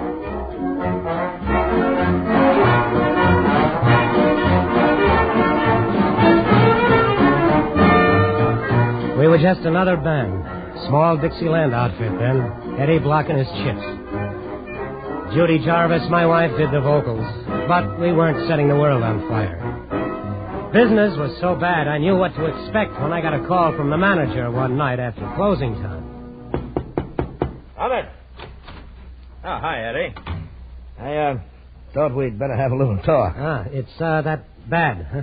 We took in $4,500 this week. Yeah, I see. And you can cancel my contract anytime it falls under $5,000. I get it. Eddie, they can get the same liquor and sandwiches anywhere, but they'll go where the band has something. Tonight there were more waiters in the place than customers. Judy didn't even get a hand. It's not her fault. I know Graham. It's not her fault. She's okay, but... Well, I'm asking you, what's wrong? I don't know. I'm getting the latest arrangement sent to me from New York. We sweat our heads bald rehearsing. This is New Orleans, practically the cradle of jazz. You got to give them something new. Yeah, I know. When do I leave? Well, finish the week up. See if you can do something about it by Monday. If not, I'll have to St. Louis to get Kruger's band. I'm sorry, Eddie. Oh, that's okay. You're not running a charity bazaar.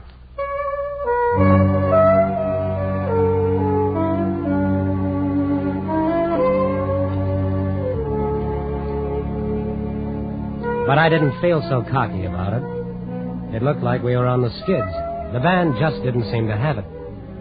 And I wasn't good enough to figure out why and pull him out of it. I was feeling pretty low when I went back to the deserted bandstand to pick up some music. The place was dark and empty, except for a couple of scrub women cleaning up. A dark nightclub can be an eerie place sometimes. I got that feeling just before I saw it. Saw it lying on the floor between the stands. It was a severed chicken claw with a red ribbon tied around it. I almost laughed. How did that thing get there? Then I picked it up and tossed it out of the floor where the scrub women were cleaning up. I certainly wasn't expecting the reaction I got. They took one look, turned, and ran out.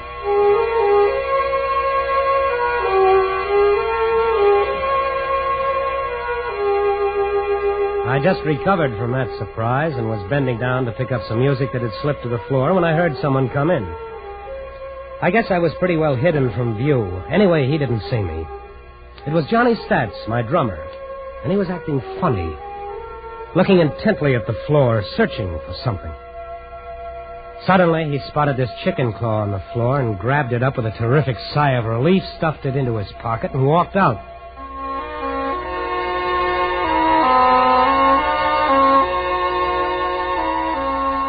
What I did then, I did on a strange impulse, and it changed the whole course of my life. I followed Johnny Stats. I suppose I just meant to catch up with him and have a cup of coffee with him somewhere and ask about the chicken claw.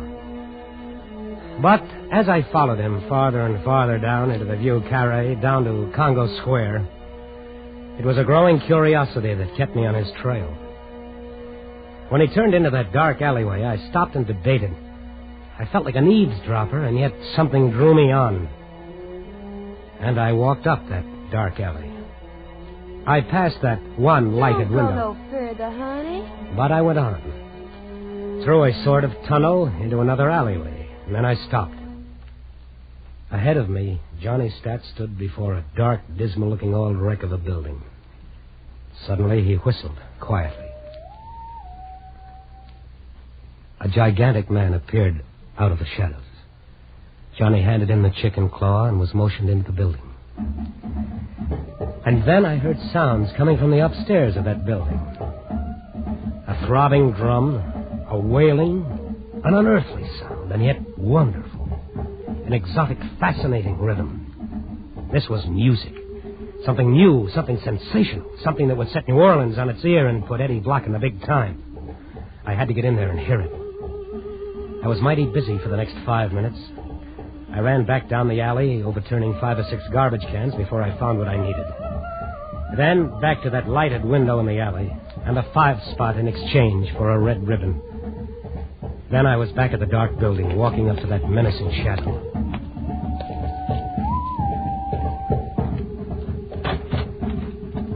Lila, let me see your face. Okay. Easy, with that knife. My ribs are tender. Your face never been here before. My friend Johnny Stats up there. He'll tell you. Mr. Johnny, your friend? He asked you to come? This chicken claw told me to come. Papa Benjamin sent you there? Certainly. You'll make me late. Papa Benjamin won't like that. All right, go along here. First thing you know, all New Orleans will be called. I groped up the stairs, half expecting to feel his knife in my back. But I got to the top safely. Cautiously, I opened the door and slipped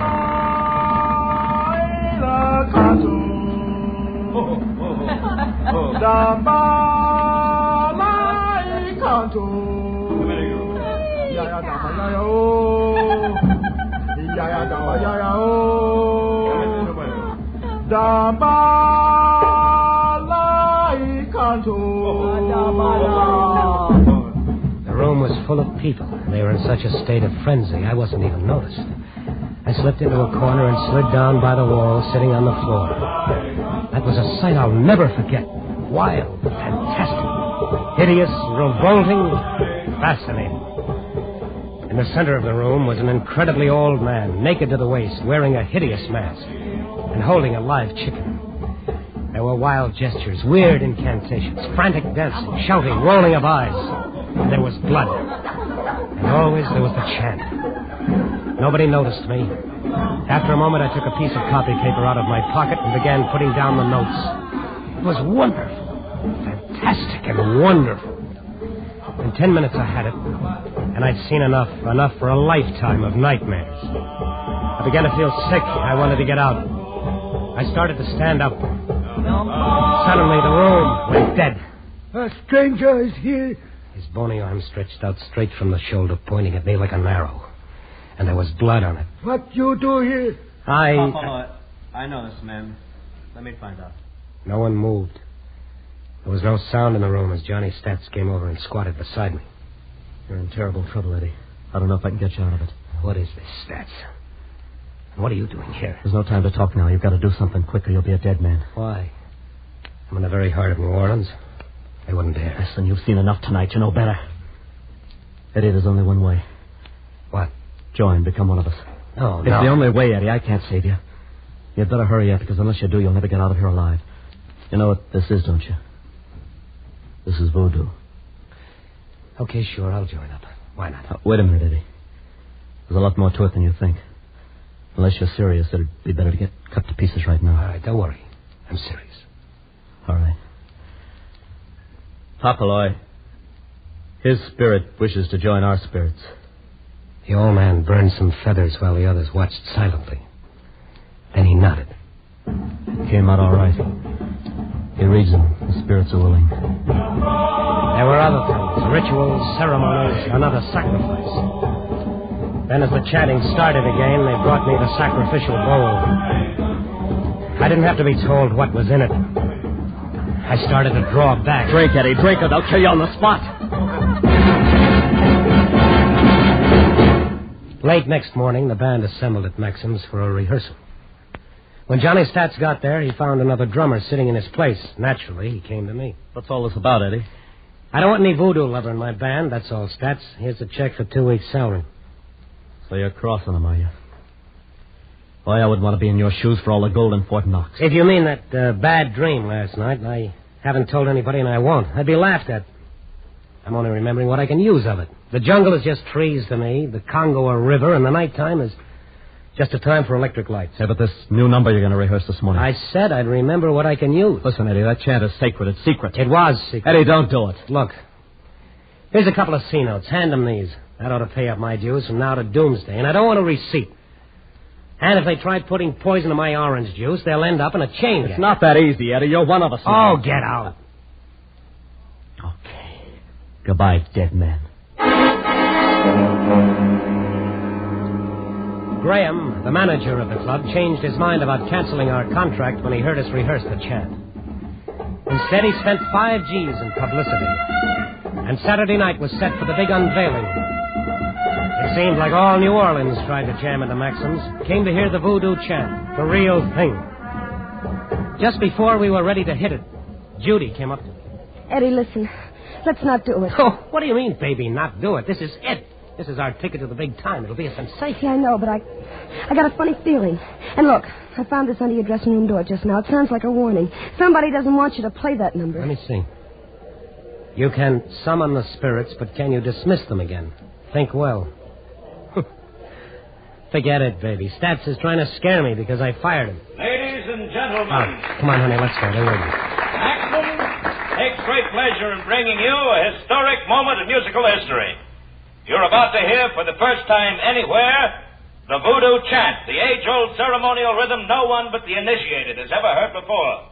This is the real thing, an accurate transcription, not a note's been changed. So, ladies and gentlemen, Eddie Block and his Chips present for the first time anywhere the voodoo chant.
screamed for more, but we were playing it cagey. Once a night, that'd pack 'em in.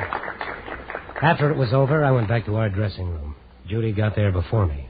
She was reading a newspaper somebody had brought in. Eddie, listen. Oh, baby, you were wonderful, and we wowed 'em. We're in the money now. Yeah, Eddie, but... Oh, boy, am I tired.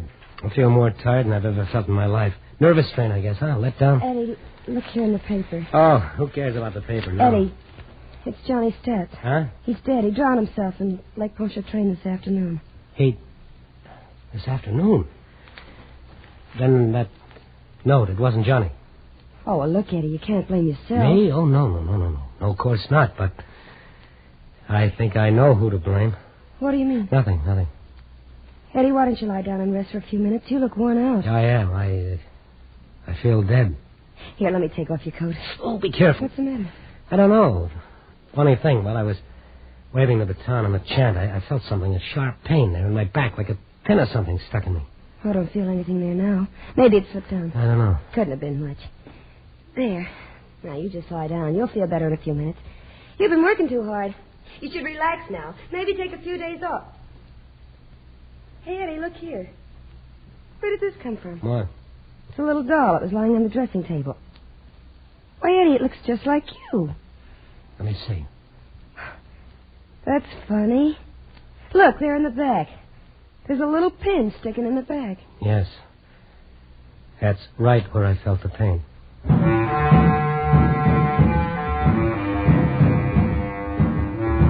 That started it.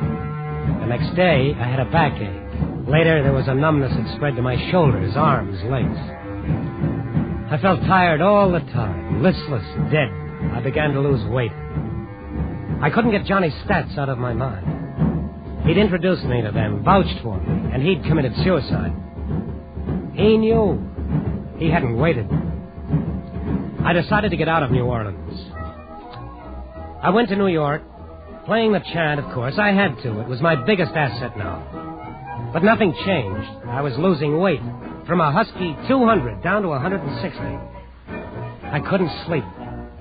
Maybe if I put an ocean between. I took an offer in London, toured the continent, away a year. I was an international hit now, the biggest attraction in music. But I was down to 110, dying on my feet. The doctors couldn't figure it out. Reynolds in London told me. You're as normal, Mr. Block, as anyone I ever examined. You're so well balanced that you haven't even got that extra little touch of imagination most actors and musicians have. I guess that's true, Doctor. I'm just mediocre. And yet, you might say, my success is killing me.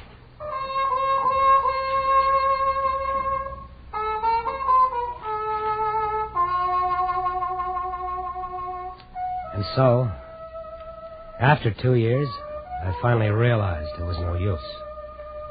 I came back. Back to New Orleans. Back to the dark alleyway down near Congo Square. I could just barely drag myself along. But I had to see Papa Benjamin. I slowly climbed the stairs, up to that loathsome door. I went in. There he was. Papa Benjamin. Staring at me from the bed as if he'd been expecting me. Then he started to laugh.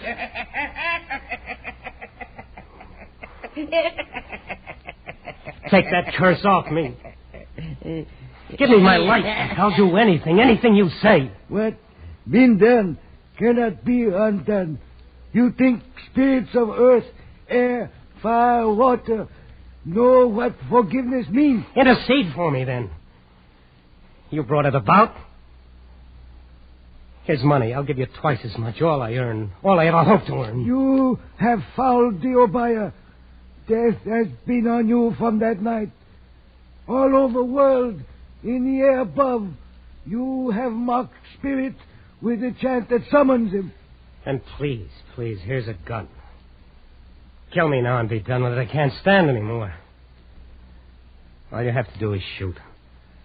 I'll write a note, sign it, that I did it myself. Death will come, but different. Slow. Oh, slow. Oh, no. I can't stand it. I won't. I won't. Maybe if I kill you.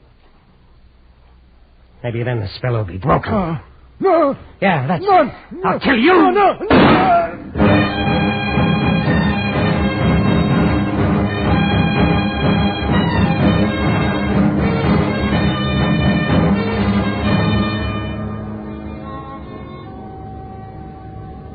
And that's all, Commissioner.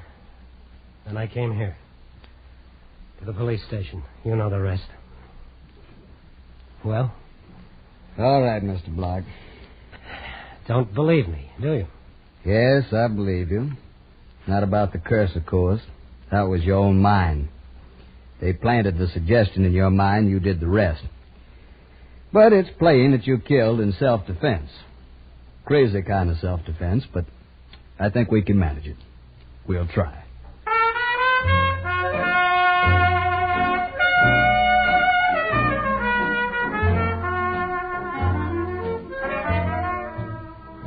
The commissioner managed it all right. How is almost a story in itself. How a detective with a moulage false face posed as Papa Benjamin and called the Voodoo clan together and into a trap. How they collected the evidence that proved my story. And how they sent most of that Voodoo bunch to jail. My name wasn't even connected with the case. So now I'm free. I'm living again. I've gained weight. The tiredness and the numbness is gone. I took a nice vacation. I went to Bermuda, relaxed, and had fun. Now I'm back in New Orleans at Maxim's, and the whole thing is forgotten. We're opening tonight, and the place is packed. Everybody's come to hear the chant. Eddie Block and the chant. We're on our way now. Nothing can stop us. And now, ladies and gentlemen, we welcome back on his triumphal return, Eddie Block and his chips, playing for you the one and only Voodoo Chant.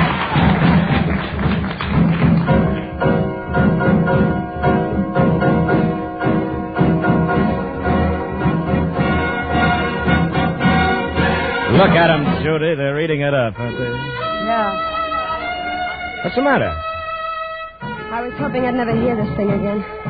What do you mean? It's your trademark, yours and Eddie's.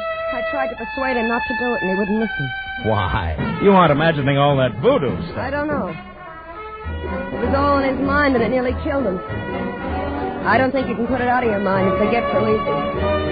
When Eddie plays it again... Oh, nonsense. Hey, wait a minute. Look at Eddie. There's something wrong. What? Oh, he's staggering. Eddie! Eddie! Judy, now wait. Here, let me pick him up. He's probably just fainted from the excitement. No, leave him alone. He's dead. I guess Papa Benjamin won after all.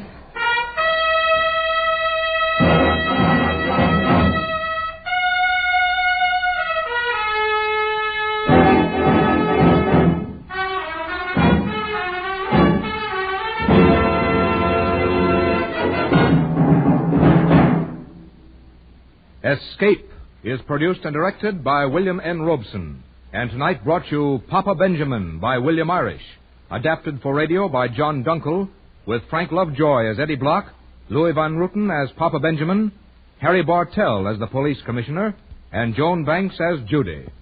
Music was conceived and conducted by Cy Fure. Next week... You are speeding through the night on the Istanbul Express. You're alone and unarmed. And suddenly you realize that your life is in danger. That somewhere on the train are deadly killers from whom you must escape.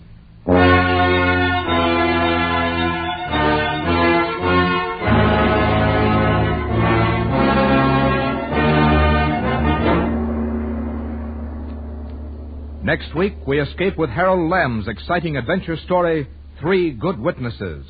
Good night, then, until the same time next week, when again we offer you Escape. This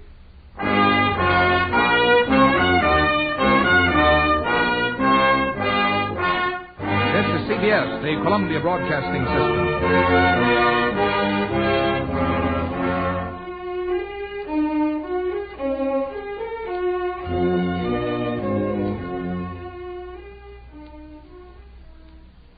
Kellogg's Pep, the build-up wheat cereal, takes you to the world beyond tomorrow, in the age of the conquest of space. When roaring rockets blast to distant stars and far-flung planets with Corbet, Space Cadet. Stand by to raise ship. 5, 4, 3, 2, 1, 0!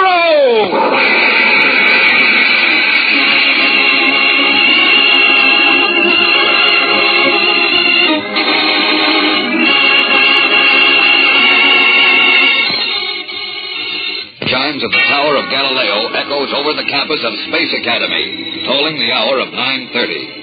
Dormitory windows slowly go dark as cadet units retire for the night. But light continues to stream brightly from Section 42B, the quarters of the Polaris unit. Inside, Cadet Tom Corbett, a tall, curly-haired boy of 18, is seated at the desk, dictating a letter into the audio writer. Nearby, Cadet Astro, the second member of the Polaris unit, listens intently to earphones clamped tightly to his ears as a study spool whirls in the study machine, droning out a lesson in astrogation. And the third member of the Polaris unit, Cadet Roger Manning, idly contemplates his collection of pinups. Cadet life is quiet and routine on the Space Academy campus. Suddenly, the dormitory intercom crackles into life.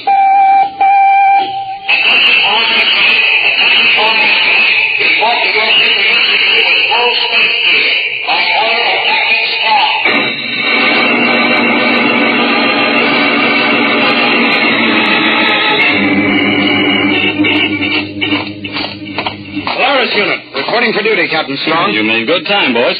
Just leave your space gear on the deck. You can stow it later when we're in flight. Sounds like we're in a hurry, Skipper. We are, Astro. We blast off as soon as we get final orders from Commander Arkwright. What's up, Skipper? Remember our first trip to Titan, the largest moon of Saturn? Sure thing, sir. We escorted the first group of colonists there. You remember the strange Titan vegetation?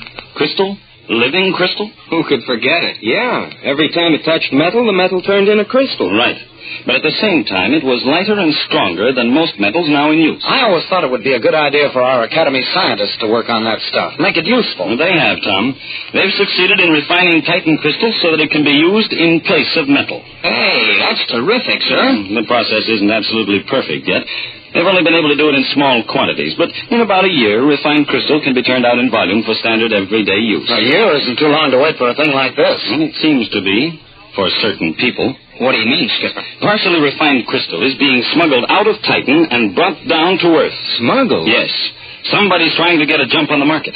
Sell the crystal now and make the most of the money before there's any competition. And this stuff is dangerous. Only partially refined, it can still affect metal. But how can anybody smuggle crystal? You can't hide it in your hat or anything like that. Well, the Solar Guard's been working on this for the last 2 months. Lieutenant Mitsuko has been assigned to the case, and 3 days ago, he reported he had a lead. Now, he's landing here tonight with a full report. Well, sir, how do we fit into this? We're going to help Mitsuko break this smuggling ring wide open. As soon as he lands, Commander Arkwright will bring him here to the Polaris for a quick briefing, and then we'll...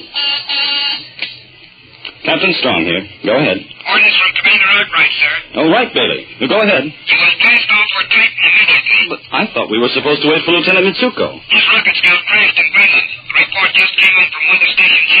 Do they know what happened, Bailey? Not very much, sir. Only that the wreckage of his rocket scout, from nose to exhaust tubes, was one mass of crystal. And Lieutenant Mitsuko?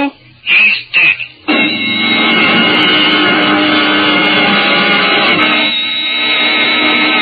We'll return to the exciting adventures of Tom Corbett, Space Cadet, in just a moment. So stand by. Listen. That's a flight of jet planes flashing across the sky, flying faster than the speed of sound itself. Those fleet, deadly jets are the masters of the air, spreading their wings in battle high above the earth. Is your future in the air? Do you want to head for the clouds in a blazing burst of speed when you grow up? If you do, then start now. Start learning and training so you'll be ready when the big day comes. Learn all you can about jets. And build all the strength and health you can, too. Get plenty of exercise, rest, and good food. And for breakfast, start your day with a big heaping bowl full of Kellogg's Pep, Jet pilots know breakfast is mighty important for building up strength. And Kellogg's Pep has just the kind of food values jet pilots must have to keep ready for action. When a jet takes to the air, it needs plenty of fuel. And when you start out each morning, you need fuel to keep going, too. Get your supply of fuel at the breakfast table. Eat Pep, because Kellogg's Pep gives you more builder-upper food values than any other wheat flake cereal. And Kellogg's Pep gives you flavor, too. Sweet, malty-rich, swell-tasting flavor that brings you back for second helpings. You keep that spoon of yours mighty busy when you start scooping up a bowl full of Pep. So start now, fellas and girls. Start your day with a cereal that gives you build-up food values and swell flavor, too. Ask Mom to get the better-than-ever build-up wheat cereal, Kellogg's Pep. P-E-P. Pep. And don't miss the exciting announcement coming up about a swell prize you get in every package of Kellogg's Pep.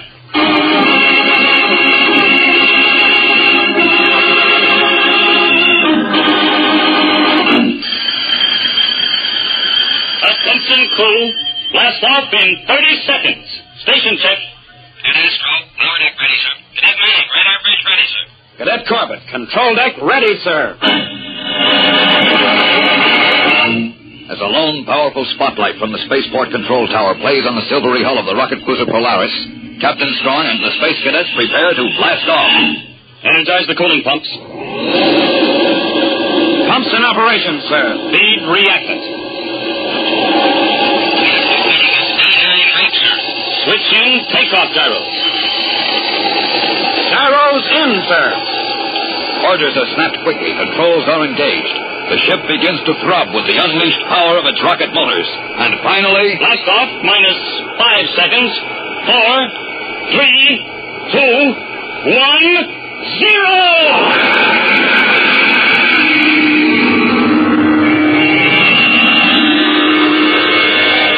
Its exhaust tube spitting smoke and flame, the rocket hovers over the ground for an instant, then quickly accelerates, and at a speed of 5,000 miles per hour, it arrows into the night sky and disappears from view. A few moments later, clear of Earth's atmosphere, Captain Strong calls his cadet crew down to the control deck. Well, boys, with Lieutenant Mitsuko's death, we haven't a shred of information. We'll have to start from scratch. Now, when we land on Titan, I'm going to give you a couple of days' liberty. Liberty? Get that look off your face, Raj. This'll be simulated liberty, pal. Oh. I want this to look as much like routine maneuvers as possible. It may throw the smugglers off guard. They won't think that space cadets would be handling this kind of an operation. They don't know us. Well, I hope not. Anyhow, behave as you normally would. Drift around the colony, go sightseeing, anything. See what information you can pick up. Well, that's the plan. Any questions? A lot, sir. But from what you've told us already, we'll have to dig out the answers ourselves. All right, then. You can relax. Maintain the usual 4-hour deck watches and get as much rest as you can. You're going to need it.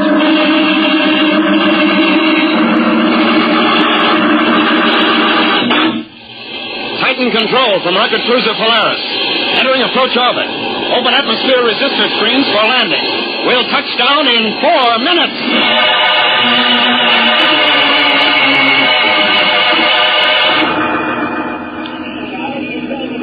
Okay, Captain Strong, all stations are secure. Anything else you want us to do? No, Tom. You're all out duty. You boys can have 48 hours liberty. Thanks a lot, sir. We sure can use it, sir. You put us through hoops on this training flight. And don't worry, Skipper. We'll keep our eyes open. We'll find those... Oh! What's the idea of kicking me? Next time, I'll put my foot in your mouth. You want to ruin everything, Manning? Somebody in that ground crew may be listening. Oh. All right, boys. I'll see you later. Right, sir. And when you finish sightseeing, you can sack in for the night at the spaceport BOQ. See you there, sir. Now, have you hotshot space detectives figured out where we begin this sightseeing tour? Seems to me the spaceport is just as good a place as any. Oh, sure. A great place to load smuggled crystal. Well, they load crystal here, all right. Look at that space freighter over there. Hey, you don't suppose that stuff on the conveyor belt... Oh, relax, will you, Astro? That crystal's already been refined. Come on, let's have a closer look. She's a fast-looking ship. The Mary Wells. Well, I'll be. Stand where you are, all of you. Huh? Who said that? That guy climbing out of the freighter. Looks like a Martian deck officer. Stand where you are, or I will blast you. Hey, that creep's pointing a parallel ray at us. Better hold still, fellas. He means business. Stop the conveyor! What are you doing here? Speak up. We've got as much right to be here as you have. Put that ray gun away, pal, or I'll bend it around your neck. Oh, so now I recognize the uniform. You are of the Space Cadets, the little boys who play a soldier. Hey, where do you get that little boy routine? Be still, or my ray will freeze your chattering mouth. Look here, what's the idea of pulling a ray gun on us? We weren't doing anything wrong. I do not take chances. Anyone who comes too close to me may be an enemy. But you, children, start the conveyor. Children? Why, I'll show that space... Oh, relax, Manning. Come on. What's the matter with you guys? You afraid of that parallel ray? Well, we're not afraid of anything, pal, but there's no point in starting a fight with him. We won't learn anything that way. We won't learn anything anyway. Our first hot lead. Nothing but hot air.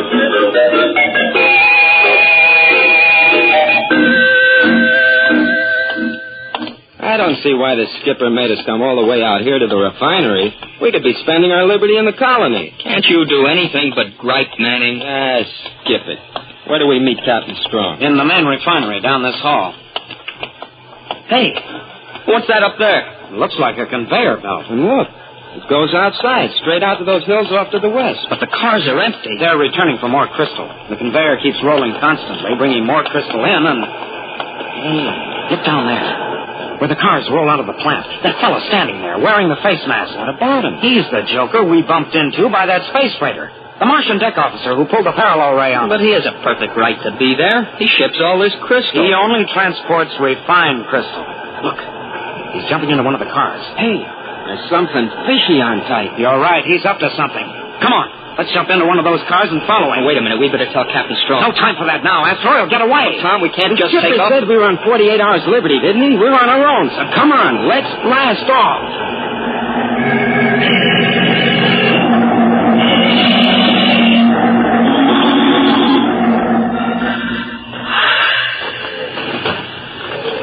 By the rings of Saturn, how far is that joker going? We've come miles since he jumped out of that conveyor. Which proves he's up to something. He sure is. Hey, keep your face mask on tight, Roger. I keep slipping on one side. What a crummy place. Smells worse than the gas pits of Venus. Hold up, fellas. What's wrong? You see that ship? A jet boat. But what's it doing out here? 3 guys are loading crystal into it, and that's how it's smuggled out. That's impossible. A jet boat couldn't reach her. It doesn't have to. Look at the name and her stabilizer.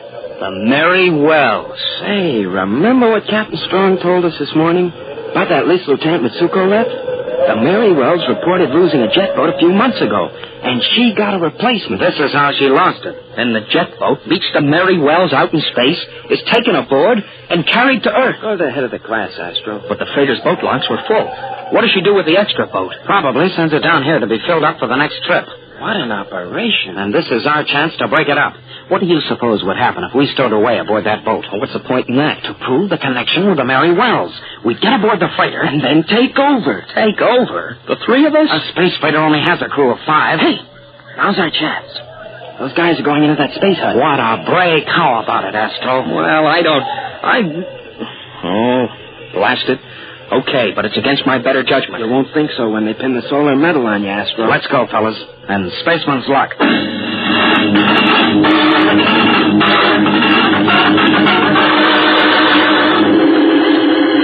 I can't get comfortable on these things. They're sharp. Don't let any of your belt gear touch the crystal. Remember, they're metal. And this stuff isn't refined. I've got my gear tucked under my blouse. Same here. Hey, listen, our pal's come aboard. I hope he doesn't get an idea to check his cargo first. Quiet, you guys. He's firing up the jets. Brace yourselves, fellas. This may be a rough takeoff. What's that? Are you comfortable in there, my young friend? Who's he talking to? He came aboard alone, didn't he? Can't you hear me in there? I got a hot space flash for you fellas. He's talking to us. What? Then he knows we're in here? Come on, let's fire out.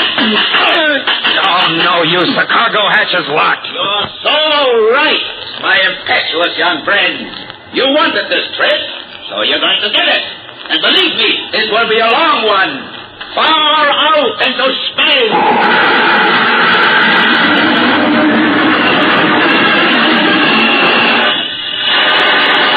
We'll return to the exciting adventures of Tom Corbett, Space Cadet, in just a moment. So stand by. Fellas and girls, it's here at last. An exciting new prize for you. Brought to you by Kellogg's Pep. That's right.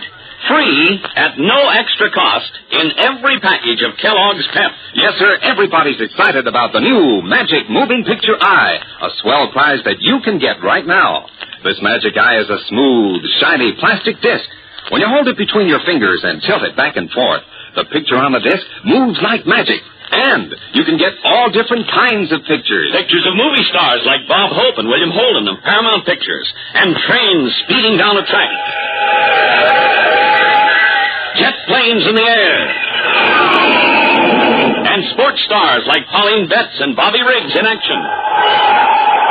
There are 16 different Magic Eye moving pictures in all. And listen, you can start your Magic Eye collection right now because you get a Magic Eye in every package of Kellogg's Pep. Free at no extra cost. Your grocer has your package of Kellogg's Pep with a Magic Eye packaged inside right now. So don't wait. Ask Mom to get a package of Kellogg's Pep as soon as she can. That's right. To get your Magic Eye, ask Mom to buy Kellogg's Pep. P-E-P. Pep.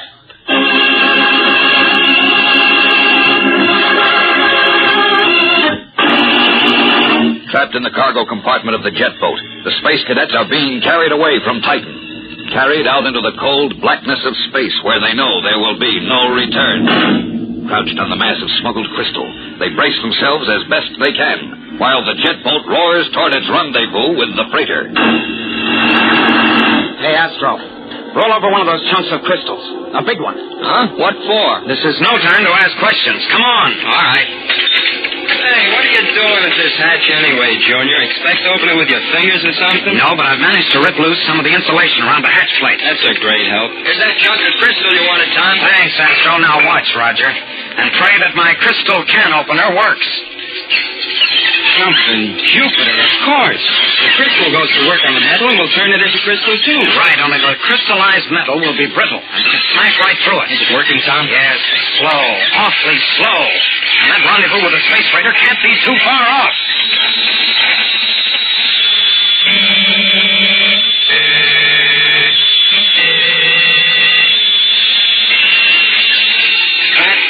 Your beautiful hunk of crystal. Keep working on that hatch. Isn't that crystallized area large enough yet, Tom? Let it go a little longer. When we break out, we've got to move fast. We'll need plenty of elbow room. No wonder that joker doesn't hear the vibration. The noise of the jets probably covers it. Hey, the jets, they stop. We must be at our rendezvous point. Tom, he'll hear the vibration, and we have to hit him now. Break that crystal and let's go.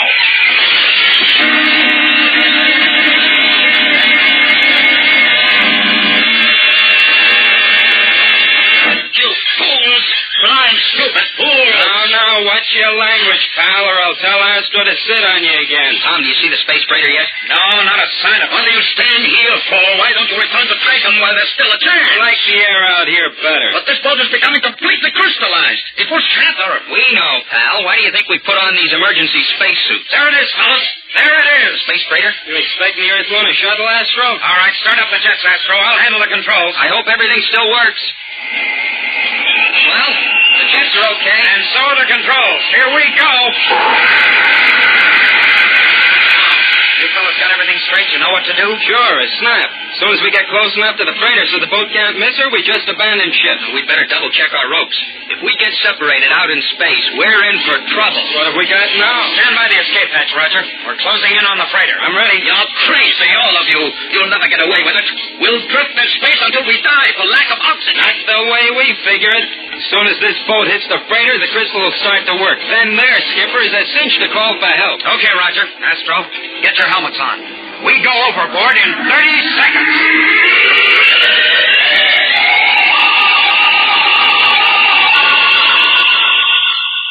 Hey, Astro. Yeah, Tom? You all right? Just fine. What about Roger? Don't worry about me, Junior. I'm drifting along like a cloud. How's our passenger? He hasn't opened his mouth in the last 10 minutes. The shock of seeing the boat crash into the freighter must have been too much for him. He passed out cold. You did a nice job of aiming, Tom. Not only is the hull of that ship crystallizing, but you smashed her tube. She can't get underway. The skipper has to send a distress call now. He's probably sent out 50 already. Hey, look. The call's been answered. A couple of rocket cruisers are coming out. And one of them's the Polaris. That's our skipper right on the ball. I hope he is, Roger, at least as far as we're concerned. He may think we made a little bit too much of our liberty.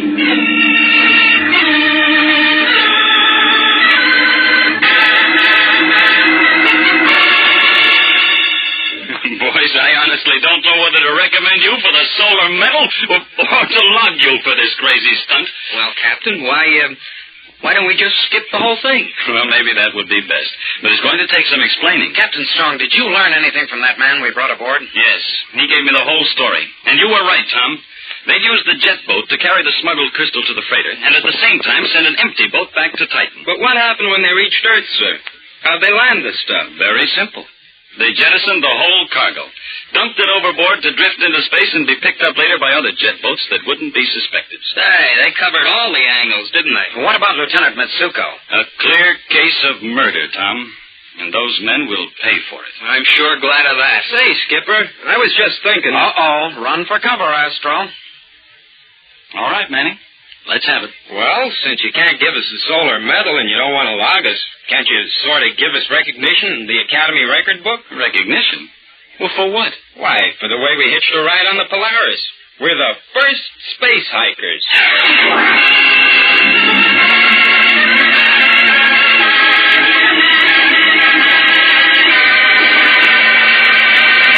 Don't miss the next thrilling interplanetary adventure on Tuesday, when danger lurks in the cold blackness of the void, and Tom Corbett visits the space station of danger. Tune in, same time, same station for the next thrilling interplanetary adventure with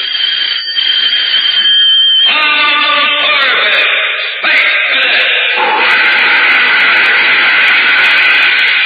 Brought to you by Kellogg's Pep, the build-up wheat cereal.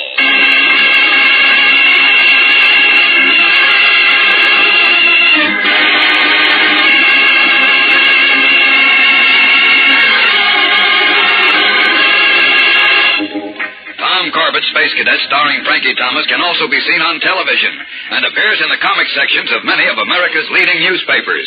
Look for it daily and in weekend editions. Featured in the cast were Al Markham, Jan Merlin, Edward Bryce, and Peter Capell.